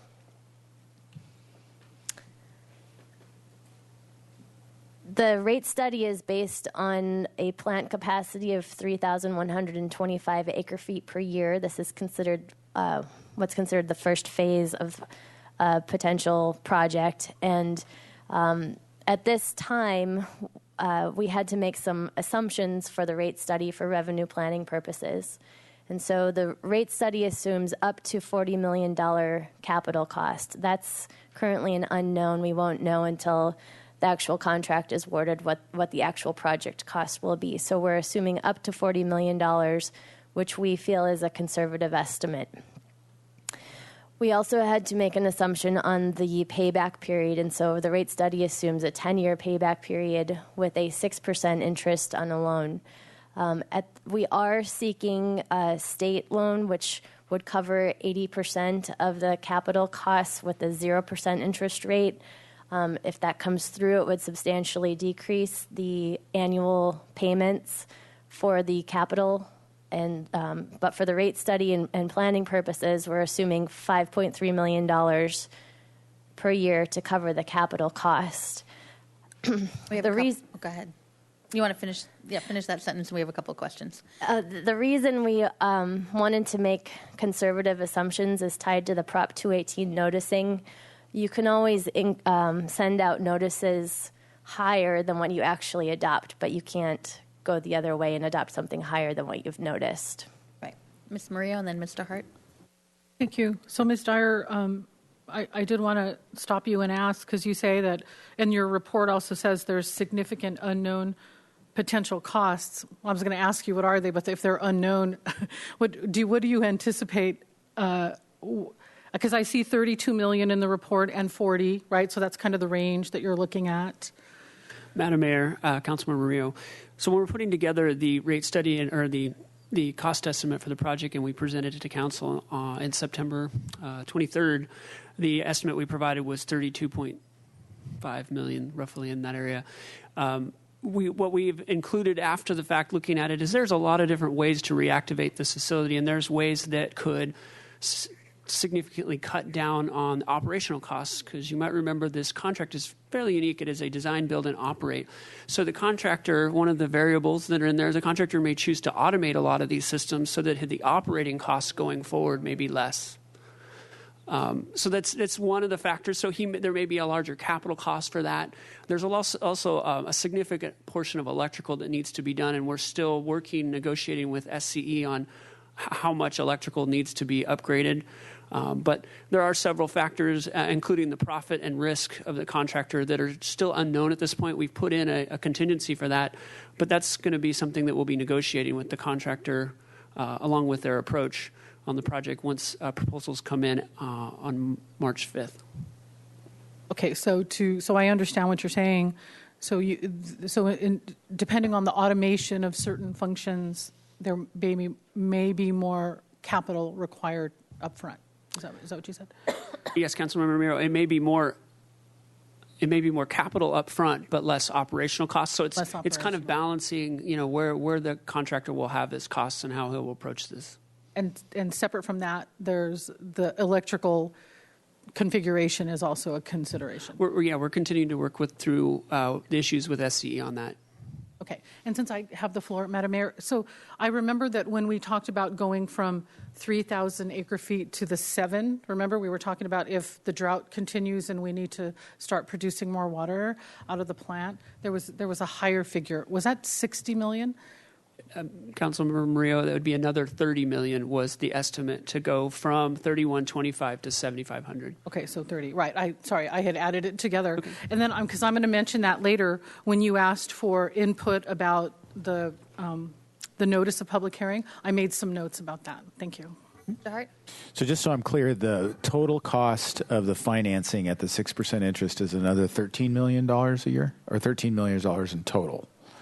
Is it $5.3 million for 10 years? So that's a $53 million cost. So it's $13 million in interest.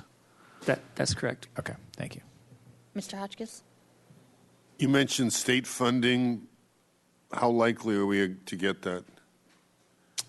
Madam Mayor, Councilmember Hotchkiss, who knows? We believe we have a good chance. We've got our it was an 80-pound application. We got our application mailed in December. Did they pay us by the pound? 80 pounds. We sent 2 copies, which was 160 pounds, to Sacramento for review, and we're sending staff up to help them review our application at the end of the month. Also 160 How many staff does pounds. it take to carry an 80-pound? No, sorry. Wow. So very, very significant applications. There's a lot of detail that they're asking for. We've been through this before with others. But this time of drought is very unique, and there's a lot of people asking for assistance and money. And so we just don't have a good feel for where they'll land. The staff have been very helpful so far, and, supportive that we'll get this. And if we do get the funding at 80% at 0% interest, we're looking at cutting that payment down to about $2.5 million a year in loan payments versus the 5.3. Okay, so this is not the optimal deal. This is Plan B, as it were. This is Plan B. Okay, thank you. Mr. White? Thank you. And on that, is partial funding of that an option, or is this a yes/no situation, or is it one where partial funding would be possible? Councilmember White, as far as we know, it's usually full funding or no funding. I don't know that they do partial funding. Okay, I haven't seen that before. And then the 10-year payback, is that that's our request? That's not.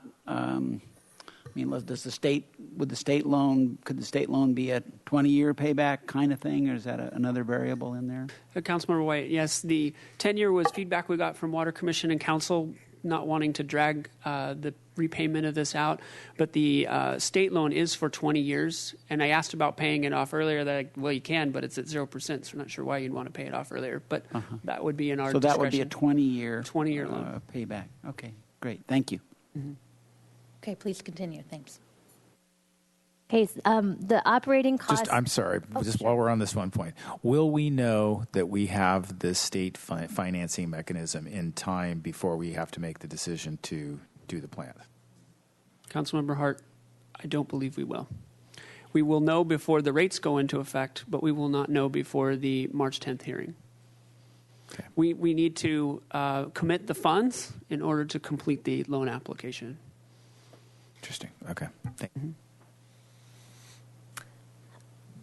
When the desal facility is in full production, producing the 3125 acre feet per year, that's an operational cost of $5.2 million per year. And then if the plant is put into standby mode, producing a minimal amount of water just to basically keep it in a ready state standby mode, that would be $2.5 million a year. The majority of that being labor costs, and we're still looking for ways to reduce those costs before we would actually be adopting rates to cover that budget. Probably wouldn't be until at least FY18 or beyond.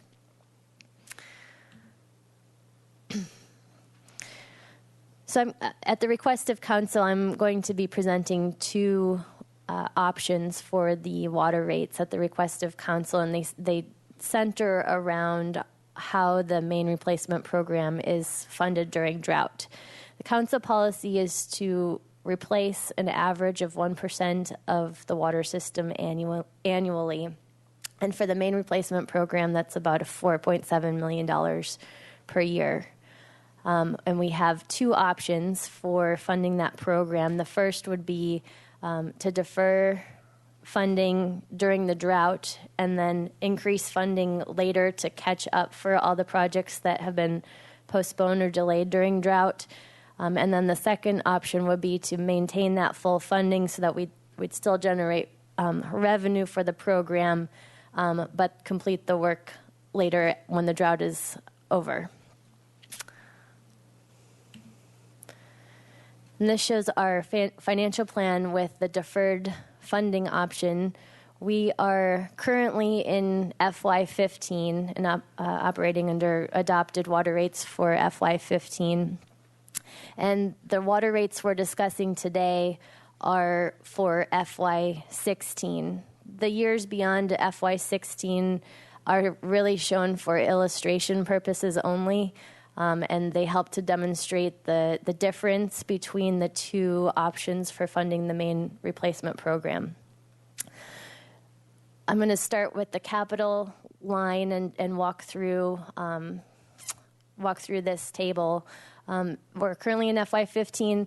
In FY16, you see an increase in capital. The majority of that increase is for the match, the capital match we would pay for the desal facility. And then beyond that, we had a reduction in our FY15 through 17 is when we had a reduced main replacement budget, and then it ramps up in FY18 and beyond.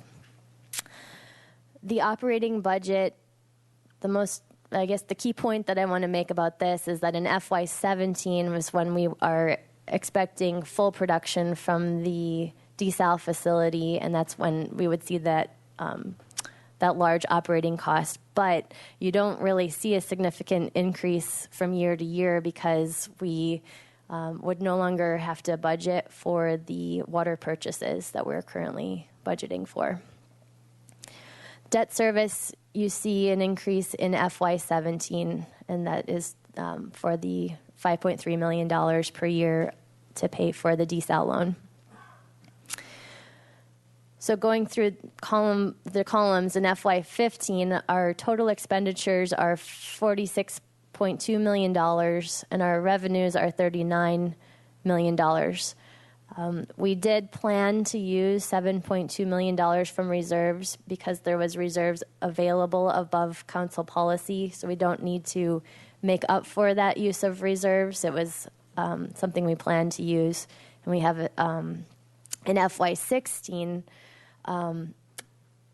There's, I guess, what I wanted to point out was because we used so much reserves in FY15, we essentially have a structural imbalance where our revenues are much less than our expenditures, and so in FY16 is when we correct that imbalance, and so our total revenue would be $50.6 million compared to with our expenditures of $50.8 million. So the 30% increase in revenue for FY16 is really a combination of correcting the imbalance that we're currently operating in and desal costs. In FY17, 18, and 19, we would see projected increases of 5%, 9%, and 6%. And those increases in later years are due to ramping up the funding for the main replacement program. This chart shows the financial plan with full funding of the main replacement program through the drought. And so really the only line that changed was the capital budget. And in FY16, you see an increase of 39% for the total revenues that would be required. But in later years, FY17 through 19, it's between 2 and 5%.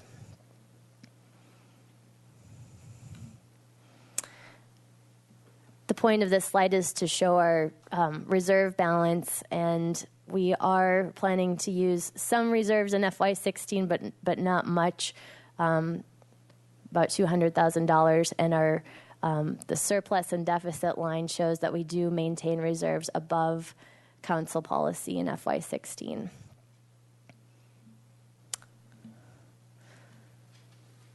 Once we know what our revenue requirements are, the next step of the phase study is to allocate the cost to the different customer classes. And so this slide shows the blue bar is Tier 1 usage, green bar is Tier 2 usage, and the red bar is Tier 3 water usage for all the different customer classes. And this is under normal circumstances. This is not our current water use during drought, but had we not been in a drought, this is what we would normally have seen. Single-family residential is makes up the majority of our water use, and then multifamily residential is less than half of single family, and commercial and industrial is about a third of single family. And then our irrigation accounts, we have 3 different types of irrigation accounts for residential and commercial customers, a second one for parks, rec, and schools, and a third one for agriculture, which there aren't a lot of those accounts, so they don't make up a big portion of our water usage. For this rate study, we are assuming a 20% reduction overall, and so that targets the Tier 2 and Tier 3 water usage.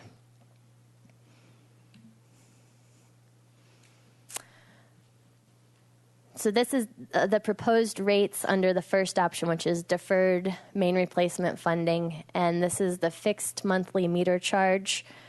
The majority of our customers are 5/8 inch meters, which is the first row. The current charge is $14.22, and that would go up to $23.41, so a difference of $9.19. And for all the different meter sizes, you can see there's an increase of $9 to up to about $74 increase. All of those increases are due to the capital cost of desal, which we mentioned was the unknown. So if any of those costs change, if the project costs end up coming in lower, or if the loan terms are better than what we are assuming for the rate study, this is where you would see the reduction in the water rates, is in the fixed monthly meter charge.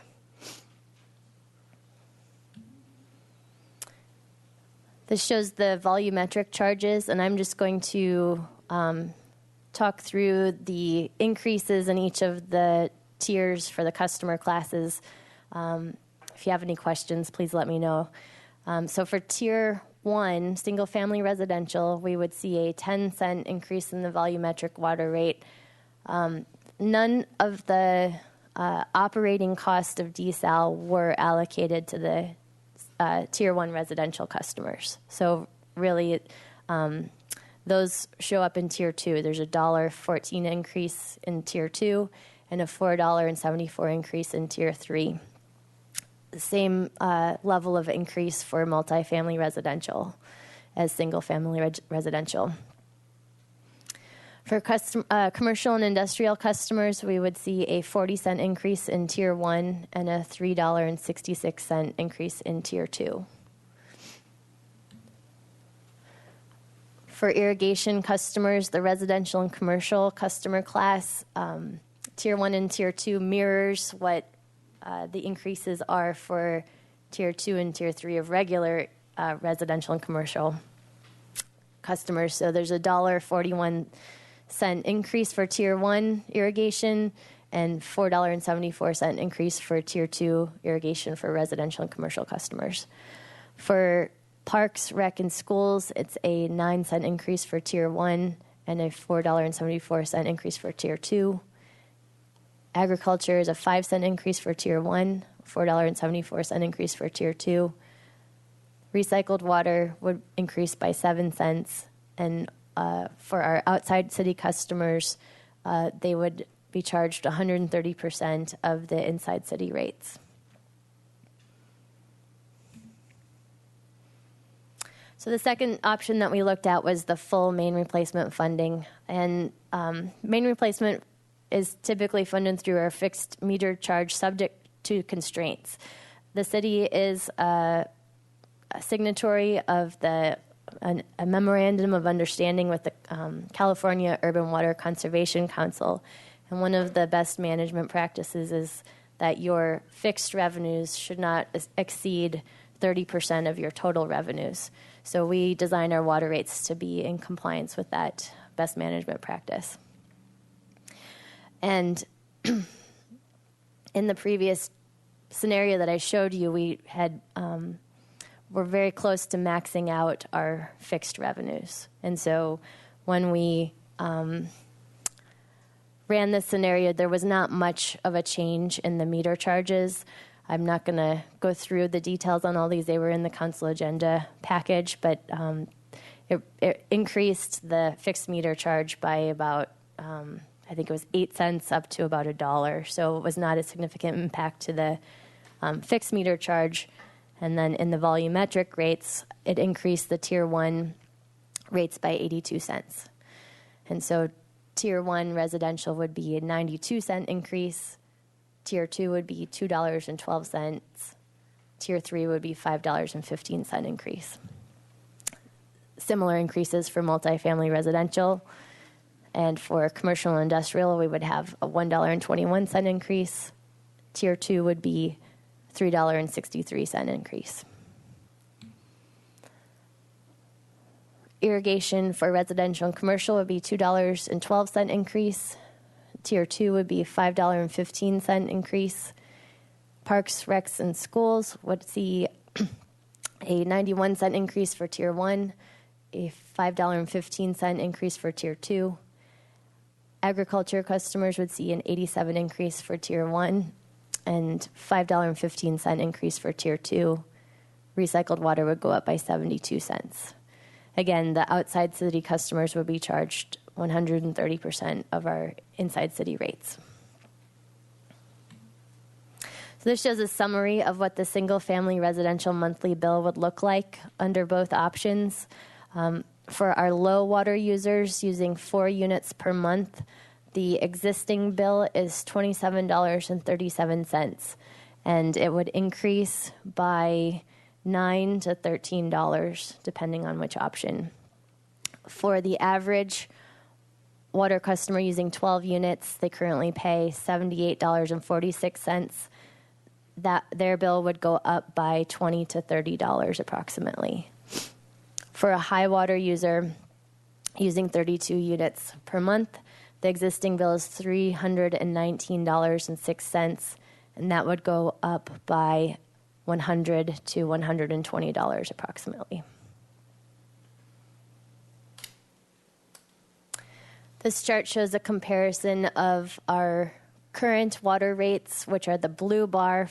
This is the adopted FY15 water rates for the city and our neighboring water districts. And so for our average water customer within the city of Santa Barbara, we have the lowest water rates.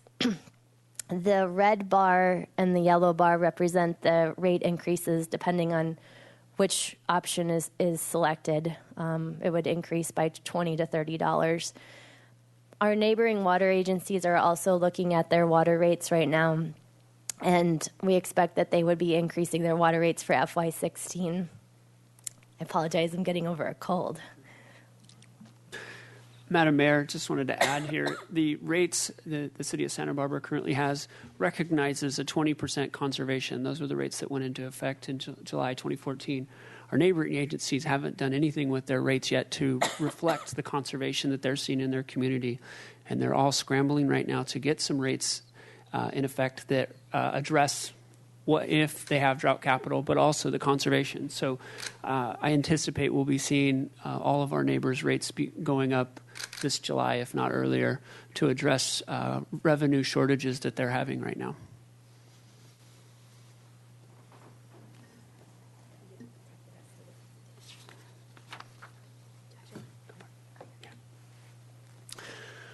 So communication of the rate increases, we have talked about several different options, and one of the things that we've seen, we've kind of done our little sampling of how to communicate this, and separating out non-desal from desal costs in our sampling has been a little confusing to the community. And so we're recommending, I guess at this time, staying away from trying to discern between the two versus non-desal costs and desal costs. Certainly that's something we can visit. We've also been working with our Bob Samario and the finance team, and they're pretty firm that they don't believe they could make any changes to our billing system to show those on the current bills that would be going out in July. It would take a lot of work to make changes to our billing system to reflect that in the billing. Certainly, if that's something the council wants, we could consider that in the future, but it's not something we think we can really make happen by July. Meaning what? That we're going to see the bill like we see it, and we won't know what proportion is specifically because of the desal? That's correct. Well, right. We presented it this way to a few test cases and received a number of questions on it. So in an effort to simplify the table, we removed some of the columns and have our current water rates versus our proposed water rates. So they will see the overall change, and then we'll post the details on the non-desal component on our website if they're interested in that particular piece. So is there a way on the billing to actually have some text that describes what portion of the new rates have to do with desal? I mean, can you just, like, you have some numbers of what, I guess I think a number of us were very, we were wanting to show that the rates are going to go up significantly because of the cost of desal. And so if we're not able to communicate that on a regular basis to the ratepayers, when they see their bill, that message is just not going to get across. So if it can't be done in a mechanical way through the billing system, I'm wondering if there's some way to explain it other than just by going to the website, which they're going to have to actively do themselves as opposed to seeing the bill. So you don't have to answer that right now, but I think that is something between now and July that we're going to have to look at more carefully, because I think the communication piece and how we explain to our ratepayers why their bill has gone up so much is important, right? Absolutely, Madam Mayor, and I think we will certainly investigate what kind of text we can put in or describe it. We also usually have an insert that goes with the bill. We could also make some efforts in there to help break down those costs and understand it. And it doesn't preclude us from down the road trying to get our billing system, have a little more capabilities in our billing system to communicate things in the future. What we're hearing right now from finance is it's not going to be possible by July to get something in our billing to show it physically and separate out the costs for everybody. Okay, thank you.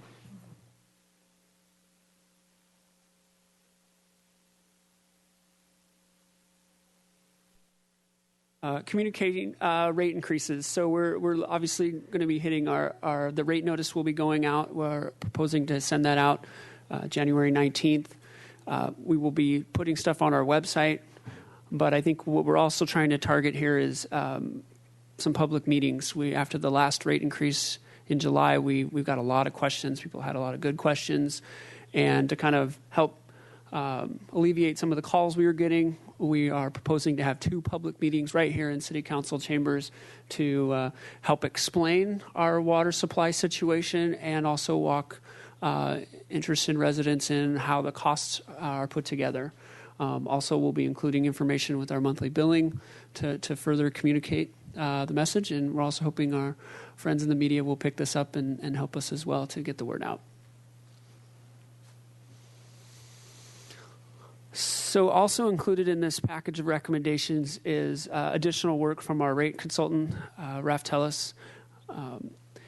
We have, going forward, we have additional work we need to do, obviously, but looking backwards, we've asked them to do some additional work that wasn't under their previous scope, having to do with looking at the costs of mains. We've also asked them to adjust the rates to reflect actual costs of desal. So once the costs come in, that's going to be a service that they provide. And then assessing the rates based on the projected FY16 budget. We expect to have some more finalized numbers for that. We're also asking Raftellus to look at our connection fees and review those so that we can implement some new connection fees where we feel like there's some changes we can make to make them more friendlier than they are right now.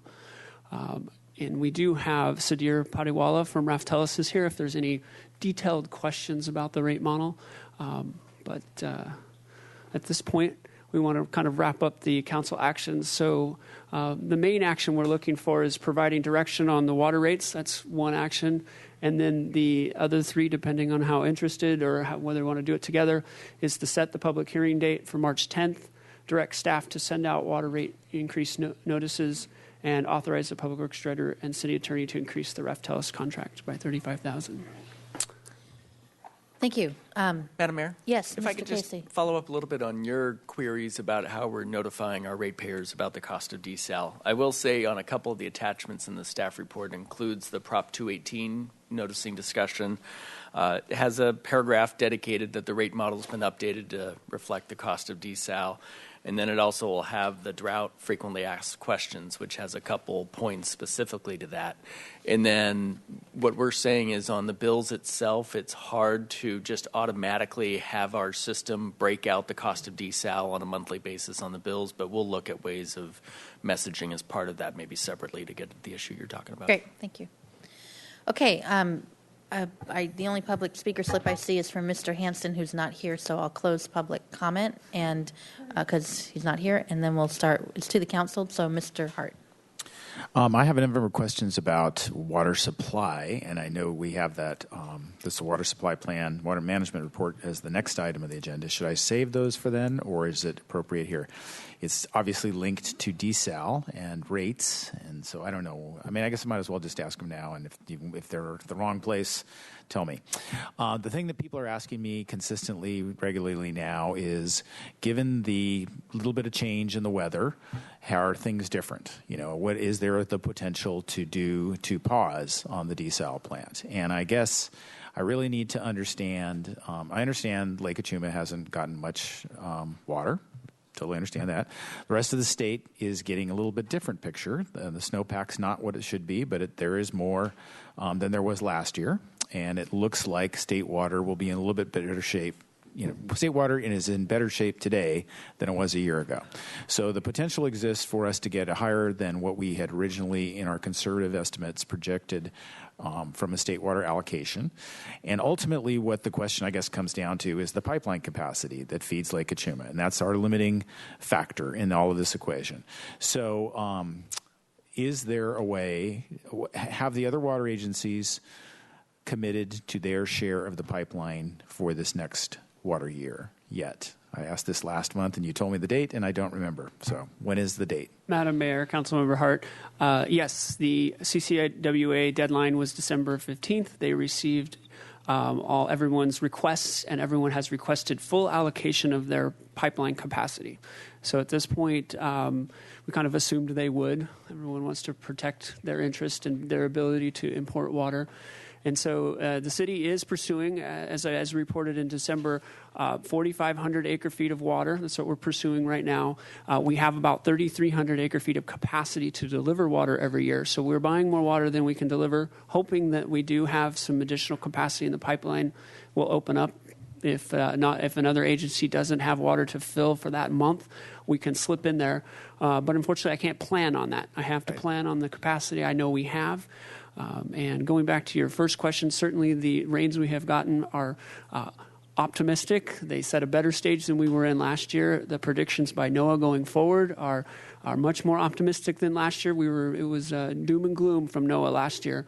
And so we are watching them closely, but it has not changed our water supply condition. We have received no measurable runoff into our reservoirs at this time to change the situation. At this point, the rainfall is still kind of wetting the watershed at this point. And so we hope soon that we'll start to see some measurable runoff from these rain events. But the situation has not changed. Well, I guess, and the bottom line answer to the question is that our brother and sister agencies have reserved 100% of the pipeline capacity. So that is our limiting factor in getting water to Lake Achuma that would potentially obviate the need for the desal plant. And that's the problem we have, essentially. That's correct. Okay, thank you. Mr. White? Thank you, Madam Mayor. A couple of questions on the presentation so far, and that is, you mentioned that on the volumetric portion of Tier 1 that no desal charges are going on the volumetric piece, but they are going on the meter charge. Am I correct on that? And can you explain why you eliminated the volumetric piece but not the meter charge piece? Is that to make the bonding more secure? Is that the correct? reason? The fixed meter charges are something that affect everybody, but it's also the most stable part of our revenues.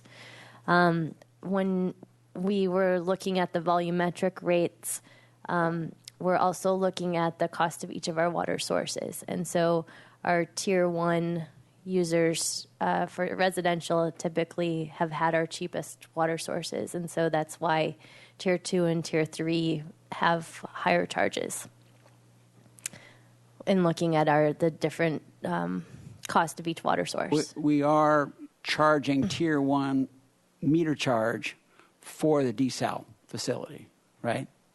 Correct. Right. Okay. And if costs come in lower, do you have a sense of how those reductions would be allocated? Right. And I appreciate we got a lot of moving parts here, right. But just a sense of that might be helpful. Right. Councilmember White, the fixed meter charge includes just the capital portion of desal. It doesn't include any of the operating cost of desal. So if we were to end up with a project cost and loan terms that reduced our annual payments by half, the fixed meter charge would go down by half. For everybody? The increase in the fixed meter charge. So instead of a $10 increase, it would be a $5 increase. And that would be for everybody?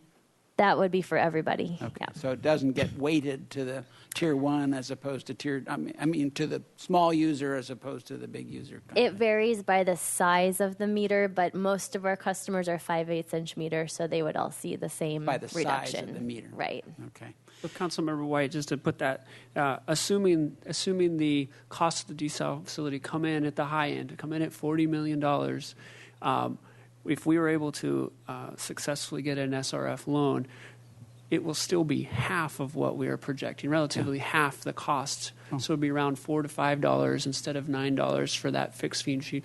If the costs come in less than $40 million, that savings will also be passed along in the fixed meter charges. Yes, thank you. And I'll be, when we talk about alternatives 1 and 2, I'll try and get my conversation around that as well. Another question that I wanted to raise is, can you tell us about the status of the permits for the desal plant? Is that going smoothly? This is obviously a critical piece of this whole puzzle. Madam Mayor, Councilmember White, yes, those two critical elements are moving forward. The most critical permits are being our coastal development permit for the repair and maintenance of our offshore intake structure. And that permit is currently, we received confirmation from the Coastal Commission that our permit has been accepted. All of our paperwork, our application has been accepted. And so we are tentatively scheduled for February. So it's complete, the application? The application is complete. Yeah. Okay, that's critical. Which is that's a big milestone. And tentatively we're hoping to get on the agenda for February, and it appears that the February meeting is in Pismo Beach at this point. We haven't seen our name on the agenda, but that's what our discussions have been around. And then the other permit is our NPDS. There's an amendment that the state is actually pushing forward to do an amendment to our NPDS permit that recognizes our facility as existing. And that issue is scheduled to be heard January 29th here in Santa Barbara. Well, that's very good news. And then finally, for this moment anyway, what is our share of the capacity of the pipeline? To follow up on Mr. Hart's line of questioning. Do we know? So ours is 3,300 out of 45,000. I'm sorry, 3,000 acre feet is our share capacity. Okay, yeah. Great. Thank you. You can. It's to council, so if you want to talk about options 1 or 2, you can. We're all in deliberation mode. If people had more questions, I just wanted to. Okay. All right. Then I'll jump into that next phase. Madam Mayor, I hope that the council will give strong consideration and support the alternative 2, which includes contemplating funding our pipeline system going forward.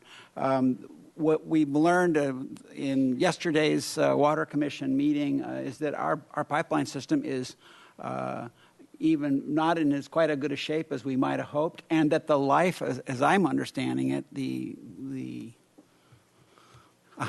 pipes are not scheduled to last 100 years. That 79 years is the average, sort of the standard, the benchmark for what pipes should last. And so there's another borrowing or another deficit that we're experiencing in this system. So this is just one more little contribution. I think it amounts to something like $100 a year per hookup as its contribution to our pipeline system, as its fair share of using this amazing network of pipes that we have here. So I hope that council will, my colleagues will consider that, and at the right time, I would make that motion. Okay. Is this the right time, or you want to wait and have more conversation on this? Well, why don't we hear and we can make a motion? Okay, thank you. Ms. Murillo? Thank you. Well, first of all, I do support what you've just said, Councilmember White. I think that we should not defer any more of that, the water main maintenance or replacement. Did you explain, and I'm sorry I missed it, why the consultant needs $35,000 more dollars? Did we anticipate that? And I'm sorry if I missed it. Councilmember Murillo, yes, these are the additional scopes of work. One of them was we had Raftellus go back and include another scenario for the main replacement, but then there's also work that they're going to need to do in order to finalize the final rates that ultimately get adopted on July 1st. Okay, because it looks like it's almost doubling what we had approved before. I think. So are we expecting more? Can you just tell us now if you think you're going to come back for more? Councilman Murillo, that's exactly what we're trying to do here, be preventative. This is preemptive. This includes a contingency in it as well. This $35,000 includes roughly a 10% contingency for additional costs. So we don't anticipate having to come back for any other costs related to the rate model. Just asking. And the report also says that water rate, the increases are needed to restart the desal plant, but also to achieve the 20% reduction. And how is that? And what? So with I'm not sure exactly what you're referencing there, but the 20% reduction in water usage, obviously there's a lost revenue there. So these rates reflect when we lose that use, the lost revenue that goes with it. So these rates, unfortunately, we have to raise rates to make up for that lost revenue. So it's not to pay for some kind of conservation education. It's because of the loss of the selling the water. There is an element. There is also an element for conservation. We have ramped up our spending for the conservation budget, but that, I think specifically there it's speaking to the lost revenue. Okay. And then the report says that you were asking for input on the notice of public hearing. So earlier I referred to that if we need to go to the 7,000 acre feet, if we don't get rain. So in here, I guess it's in your drought frequently asked questions. You wanted input on that? So you have a question on the front page near the top. How much does desalination cost? So if you could add it there, and then I saw on the back, can the desal plant be expanded? So somewhere in there, can you mention that expanding it to the 7,000 acre feet would cost another estimated $30 million?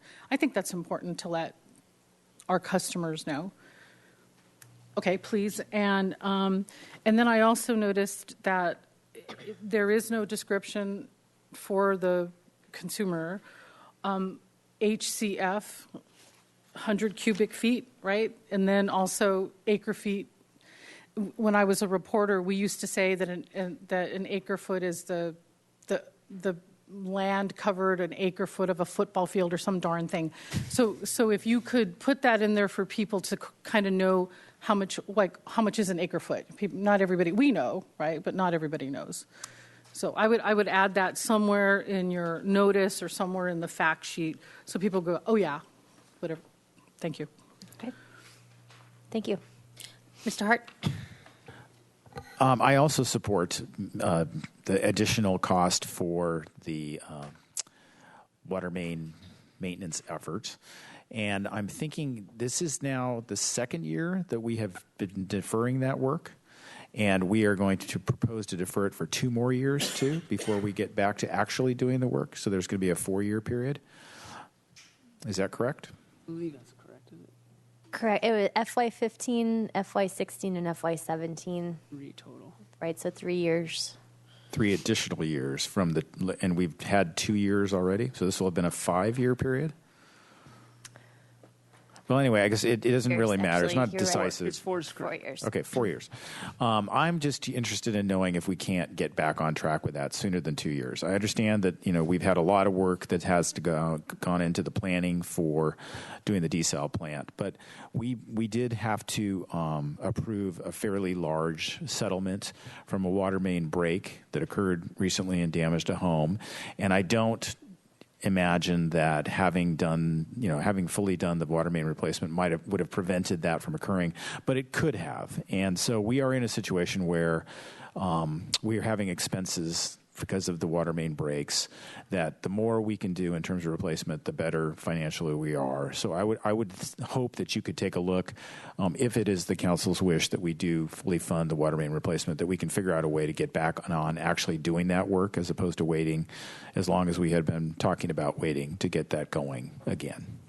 Madam Mayor, Councilmember Hart, we do anticipate if the council does approve option 2 and it does go forward for approval, that we would begin design on that work. We're going through right now an asset management program for our main program that's going to help us better prioritize what mains we should be going after first, and that work product is expected this summer sometime, which would be timed nicely with, we'd want to get our design team working on it and really start developing a fairly large main program. Our hesitation has been, our staff resources have been spread pretty thin with this drought, just attending to all the wells and other issues.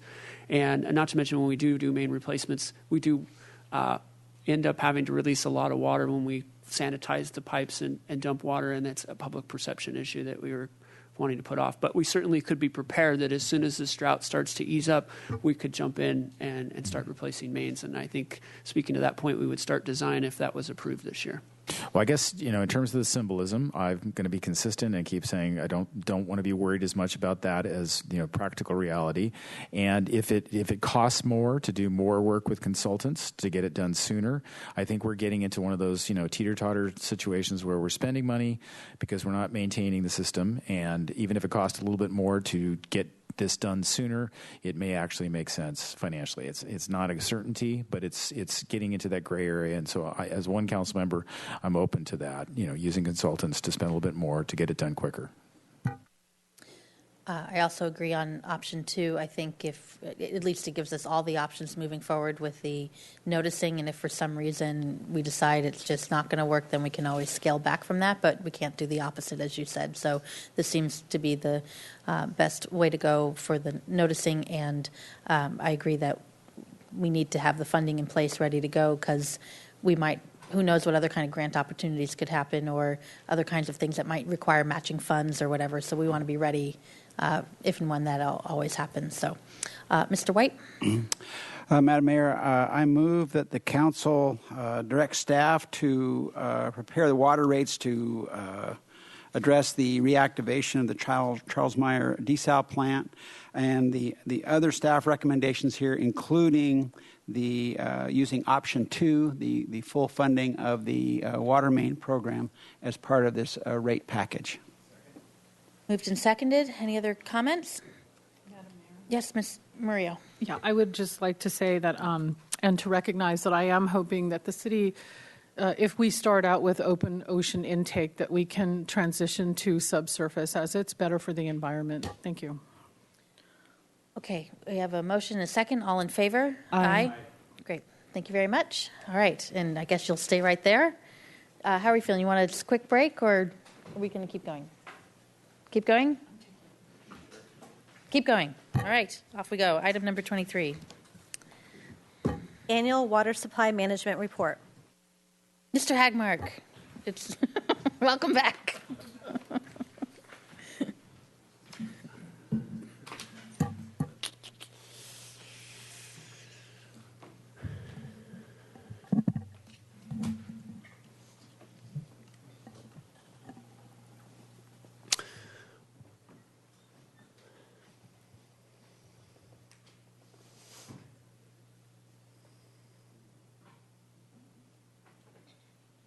Oh, okay. Madam Mayor, council members, my name is Joshua Hagmark. I'm the Water Resources Manager. And I'm pleased here today to go through the Water Supply Management Report for the 2014 water year. This is a backwards-looking document. It's kind of a summary of what we did last year. And it accomplishes one major thing here. We have to, in accordance with our State Water Project requirements, being part of the State Water Project, we must find that our groundwater basins are in balance. Making these findings is key, and this is part of our ongoing agreement with the state.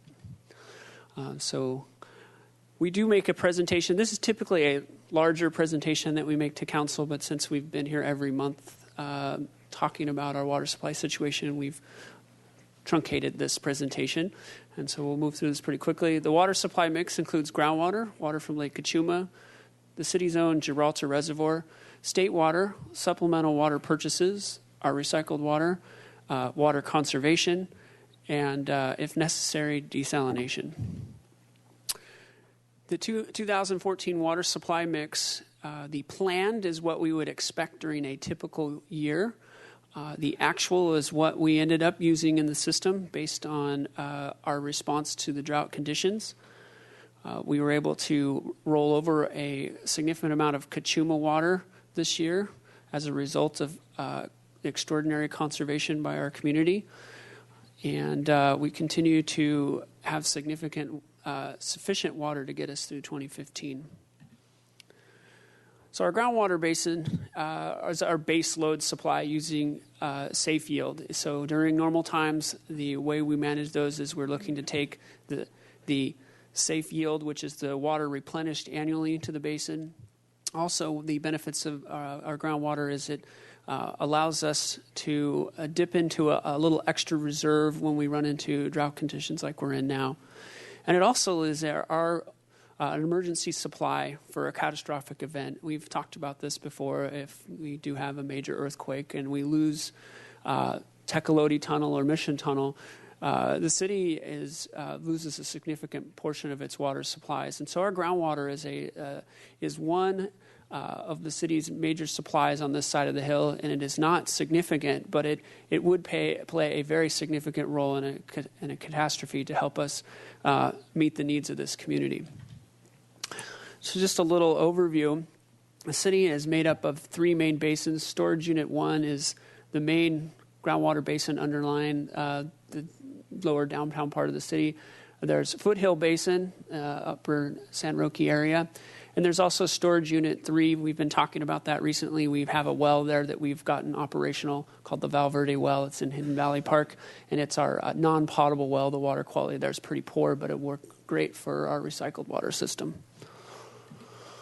So the Foothill Basin, the water levels right now are within historical range. The basin has been pumped pretty hard. Well, we're not the only pumper in that basin. The estimated perennial yield is about 900 acre-feet a year. The several pumpers, one of them includes La Cumbre Mutual. They are entitled to up to 300 acre-feet a year out of that basin. The assumed safe yield for the city is around 450 acre-feet a year, with a multi-year drought yield estimated at around 5,000 acre-feet a year. Currently, we estimate that basin has about 2,000 acre-feet of water left in it. So it's getting down pretty low. We plan to pull about 500 acre-feet a year out of Foothill Basin as part of our drought planning. But basically, that leaves us about 4 years of water, if that, coming from that basin. And I'd imagine as we get down lower, it's going to be more difficult to get water out of that basin. Storage Unit 1, complete opposite condition. Since we've been under construction with the Ortega Groundwater Treatment Plant, that basin has been resting for a while. And so that basin is in excellent conditions. And we have one well online and two more coming online in the next month. The estimated perennial yield is around 800 acre-feet a year. And city's multi-year drought yield is assumed to be between 7,000 and 13,000 acre-feet. This is a basin that we do monitor closely for seawater intrusion. So in conclusion, our recommendation is today is the council find that the finding of a long-term groundwater balance in compliance with state water project conditions and adoption of the 2014 Water Supply Management Report. Thank you. And I don't see any, I have a speaker slip for Mr. Hansen, but he's left. So I'll open and close the public comment. That's the only speaker slip I have. And it's to the council. Mr. Rouse. Thank you, Madam Mayor. So, Mr. Hagmark, when you mentioned the Foothill Basin and some other pumpers that were involved, and it made me think about other neighboring agencies as well, as oftentimes aquifers can go out beyond our borders. So we have a monitoring system for monitoring the amount of yield from each one of those basins. Is that correct? And that each agency has a certain, or each owner of well have a certain level to which they can pump? Is that? I mean, we don't know? Yeah, okay, we don't know that. Okay. So Yeah, I was thinking about that and kind of going back to the desal option as well about neighboring agencies and demands or possible marketing for whatever we produce. Is a desal plant in the capable, for example, in the one water basin that we have to monitor for seawater intrusion? Are we would be able to pump and recharge some of those groundwater basins with desal produced water? Madam Mayor, Councilmember Rouse, we do have wells that allow us to recharge the basin. We've had mixed success with the ability to recharge. It'll be, particularly with desal water, it'll be very important that we get the chemistry right. The chemistry of the water we put down in there has to match up. Otherwise, it could actually ruin the well and the groundwater there. So we would probably, if we had a surplus of water, we would probably try to use our lake water to try and recharge the groundwater basins, particularly starting with Foothill Basin, which, since it's in such a poor condition, Georgia 1 right now is full. It would do no good at this point to put any water into it. Mr. White. Thank you, Madam Mayor. Well, this is the action that we're asked to make in this on this item is very specific and very limited, and it is to find that the groundwater resources are in long-term balance, and I would make that motion. Is there a second? Second. Okay. To approve and accept the report. And also we to also make the have finding. to make that finding, though. Was your motion including making the finding? I wanted to add that it seems like the point of this is to approve and accept the report as well. That's part of this. Right. So all three things. Okay. Approve, accept the report, and make the finding.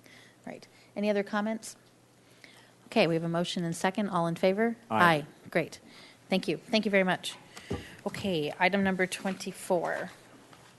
Appointment of Mayor Pro Tempore, Ordinance and Finance Committees, Council Liaisons to Advisory Groups, and members of regional agencies. Okay. We do have a public comment speaker slip on this. I'll go to that first. But beforehand, we're just going to go through each one by one. And just as a reminder what our practice has been, for the liaisons ones, we usually we'll go through the list and see if the current person who's currently serving in that capacity wish to continue. We usually like to honor that. And then if there's a wish to go off that list, then we can see who's interested and go from there. And we do look at seniority, but we'll see how all that works out. It's up to making it work for us in terms of making that decision. But Tom Woodrow, did you want to speak to this item?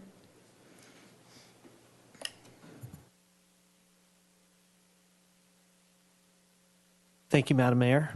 I am here on behalf of City Watch, Tom Woodrow again. Look, I know that generally you defer to seniority for appointments, but it does say on item number 24 that you'll consider the appointment. So a part of your consideration, I'd like you to think about SB CAG, and I know the mayor has been representing the city on that body, and but in light of a couple of controversial events, I just wanted to make sure, we're not recommending either way as to whom you would appoint or whether or not the mayor would want to continue to do that job. But in light of the fact that with regard to the Mark Chitillo lawsuit for Highway 101 expansion, and the mayor signed kind of support of that. Also, I think the mayor, you ran for the chair position of that SB CAG and did not win. It was an 11-2 vote. So I think the question, and once again, this does not address whether or not the mayor certainly has the ability. She's obviously very skilled at running a meeting and being a strong representative for Santa Barbara. But the question is whether or not, in light of those two, and in light of the kind of the controversy on Highway 101, are you able to effectively represent City of Santa Barbara on SB CAG? So I'm just saying, it's something to discuss, and I know the mayor's introspective as well. And on behalf of City Watch, we just ask that you take note of that, and when you deliberate on this or discuss it, consider whether or not you can continue effectively, or is that compromised. Thank you. That concludes the public comment. So why don't we start first with Mayor Pro Tem. I first want to acknowledge Councilmember Murillo being Mayor Pro Tem this past year, and you've certainly been very active, and I appreciate that at times when I couldn't be either here at the dais for the meeting or at other places outside in the community. You did it with gusto and enthusiasm, and I just really appreciate your role in representing the city in that way, and thank you. Thank you. I want to keep going, but I know I have to give it up. So. Well, it's the common practice to rotate it around each year, and we normally the common practice is that we go around and we go by seniority based on who hasn't done it yet. And I believe the only person up here who has not been Mayor Pro Tem this type around is Councilmember Hart. So that would be his turn there. And then obviously, if you're chair of one of the either Ordinance or Finance Committee, you can't be both Mayor Pro Tem and chair of one of those committees. So that's one of those other items too. But Mr. White? Do you want motions one at a time, or you want to do it all in a batch at the end? I think I think we should go for each. Why don't we do Mayor Pro Tem separate, Ordinance Committee separate, Finance Committee separate, and then we'll go through all the different liaisons and do that as one motion as we need to. Does that sound I move Mr. Hart right? for Mayor Pro Tem. Second. Okay. I'm assuming, Mr. Hart, you're interested in being Mayor Pro Tem? Okay, great. Well, thank you. You'll be great doing that. So we have a motion for Councilmember Hart to be Mayor Pro Tem. All in favor? Aye. Great. Congratulations. Also, for appointment of Ordinance Committee, currently, Mr. Rouse, you're the chair, and then Council Members Hotchkiss and Murillo are the other members. Madam Mayor? Yes, Ms. Murillo. May I suggest that we rotate the chair? Because I would like to rotate into it eventually. What has been the practice here? And I wonder if I could propose that. And I know you're ahead of me then, Mr. Hotchkiss, right? Because you've been on it longer than me. The practice has been the chair's been the chair as long as the chair wants to be the chair. That's been the practice as far as my 11 plus years in watching council. So. Right. I'd like to recommend that Councilmember Rouse continues if he wishes to do so. I'd like to continue.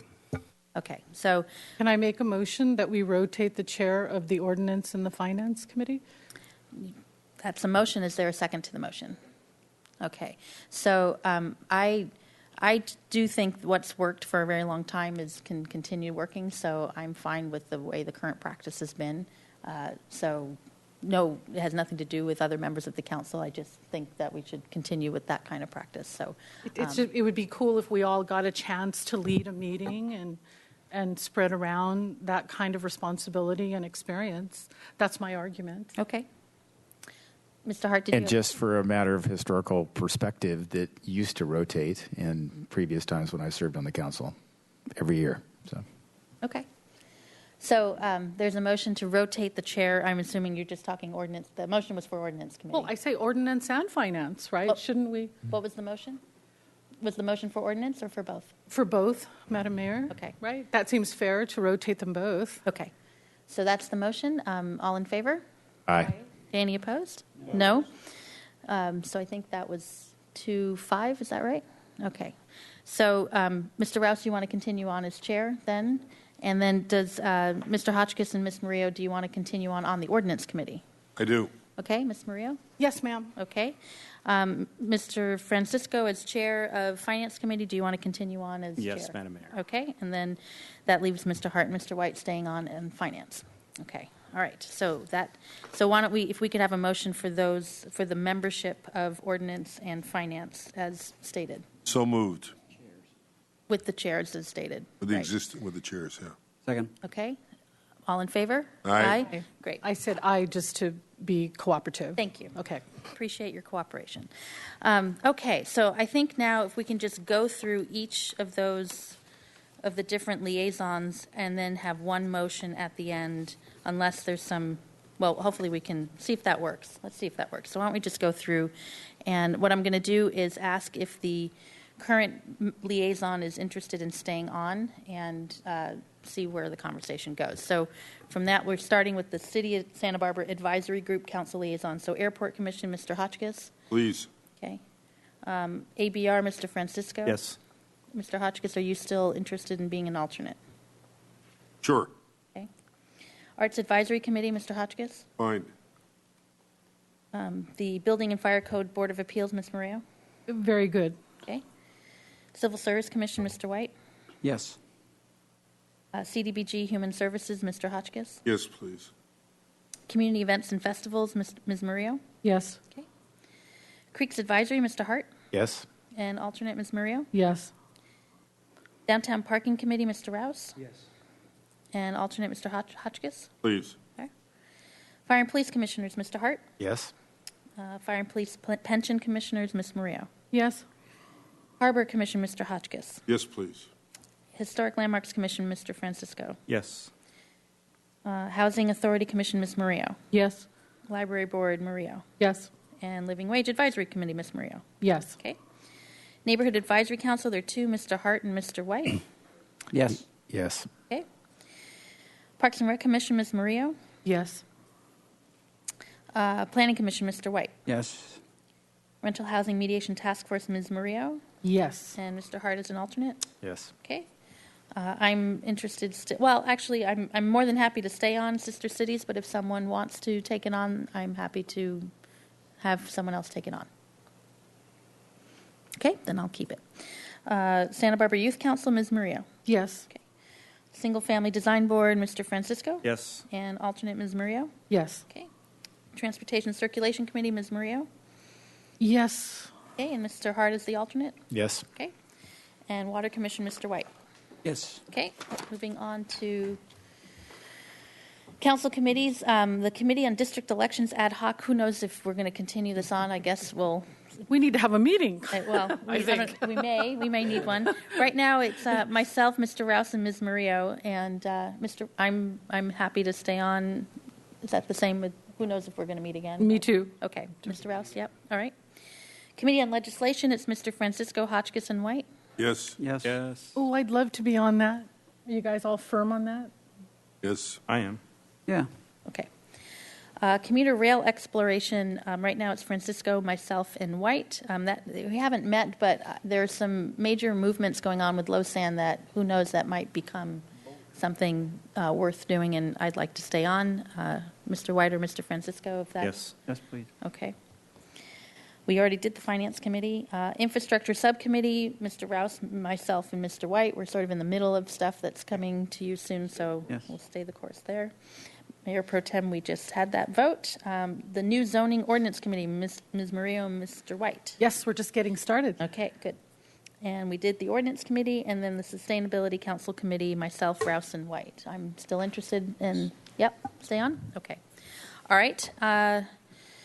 City-related agencies, the Coast Village Business Association, Mr. Francisco. Yes. Okay. Downtown Organization, Mr. Francisco, and an alternate, Mr. White. Yes. Yes. Okay. Greater Santa Barbara Lodging and Restaurant Association, Mr. Francisco. Yes. And alternate, Mr. Rouse. Yes. Looking Good Santa Barbara Committee, I'm happy to stay on there, but if someone's interested, I'm happy to have them take it on as well. How often do they meet? They don't really meet. It's more like a connect. I mean, they meet when they do big cleanups, and I think we all partake in that. I would love that. All right, then go. It's yours.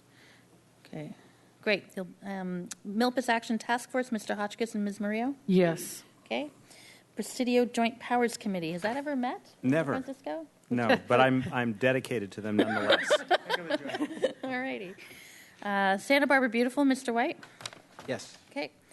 I'd like to stay on as the Santa Barbara Center for the Performing Arts and Visit Santa Barbara, Mr. Hart. Yes. Okay. Is that where I sing? Oh, no.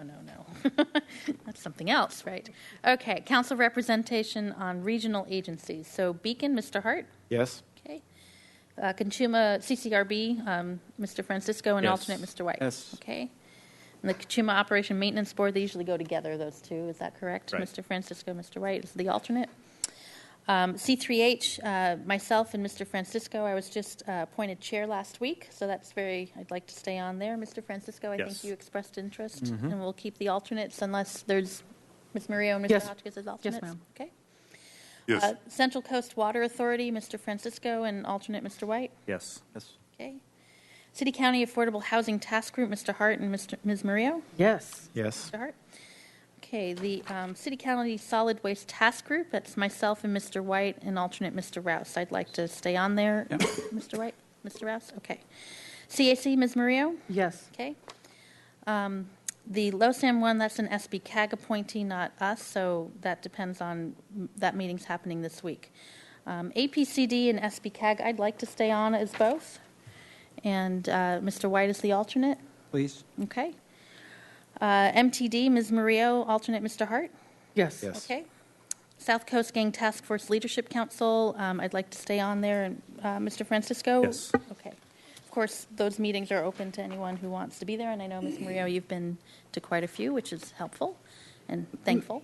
Madam Mayor, yes. May I suggest that you make a statement as to the SB CAG? Can you tell us that everything's going to be okay or something like that? I can say that we've had multiple conversations on a city level about the concerns. There's been public meetings about the concerns the city's had to SB CAG. I believe I've forwarded those concerns to the SB CAG board, and there's been a disagreement on the SB CAG board. I'm not chair of SB CAG, and certainly my role at SB CAG will be there to be a productive member, and I just because it was mentioned about Mr. Chitillo, and I said it at the SB CAG board meeting, I'm not a party to any lawsuits. So there's no conflict of interest in that sense. So, Mr. Hart, did you have your light on for that? Yes, just given my employment at SB CAG, I'd prefer to abstain from this appointment. Okay. So why don't we'll do that vote separately then, if that's okay. Okay, thank you. National and state organizations, these are ones that are appointed by people other than us. I'm still the past president of the League of California Cities, Channel Counties Division, and still co-chair of the task group on U.S. Conference of Mayors, Hunger and Homelessness, so that should stay. Is anyone else on any other kind of committee like this that you want to add on for the record? No. Okay. All right, so that's all of them. So if we could have a motion on, I guess, SB CAG, that would be myself as the rep and Mr. White as the alternate. So moved. Okay, moved and seconded. All in favor? Aye. And any abstention? Yes. One abstention. Thank you. And then is there a motion for the balance of the liaisons? So moved, Madam Second. Mayor. And seconded, and I want to make sure our clerk got that, all that. Does that work for you? Okay. All in favor? Aye. Any opposed? Okay. All right. Thank you very much. And with that, we have a number of closed session items. We have council member committee assignment reports first, if there's any. I know it's been holidays and good things. And Mr. White. Well, I attended the Water Commission meeting yesterday, and I would prepare to give a detailed report on the water if you'd like me to do so. But if not, I would then also say that the Planning Commission did meet last week and approved the Natural History Museum conditional use permit. Great. Okay, anyone else? Can I congratulate the Children's Library for having a nice event? Yeah, that was great. And they are still looking for donations for people out there who doesn't love libraries and children and children's libraries. So please give money. I've done some other stuff. I don't know. I'm glad to be back. It was a nice break, but glad to be back. Thank you. Okay, if you can now do the closed sessions. Thank you. Item number 25, conference with city attorney pending litigation. The pending litigation is Richard Miller versus the City of Santa Barbara et al., SBSC case number 1467407. Item number 26, conference with city attorney pending litigation. The pending litigation is Donald Sipple and New Singler Wireless PSC LLC et al. Versus the City of Alameda, California et al., LASC case number BC 432270. Item number 27, conference with city attorney pending litigation. The pending litigation is Frank Benales, Sebastian Aldana Jr., Jacqueline Inda, Cruzito Herrera Cruz, and Benjamin Chevrolet versus the City of Santa Barbara et al., SBSC case number 1468167. Item number 28, conference with city attorney pending litigation. The pending litigation is Lucio Delgadillo versus Taylor Electric, a corporation, Mark Taylor, the City of Santa Barbara, Michael Ricotta et al., SBSC, case number 1439502. And item number 29, Public Employee Performance Evaluation, Government Code Section 54957. City Attorney. Great, and I don't expect we won't be needing to report anything out from closed session, so we'll adjourn from there, and we will not be meeting here next week, so we'll see you back here in 2 weeks. Thank you.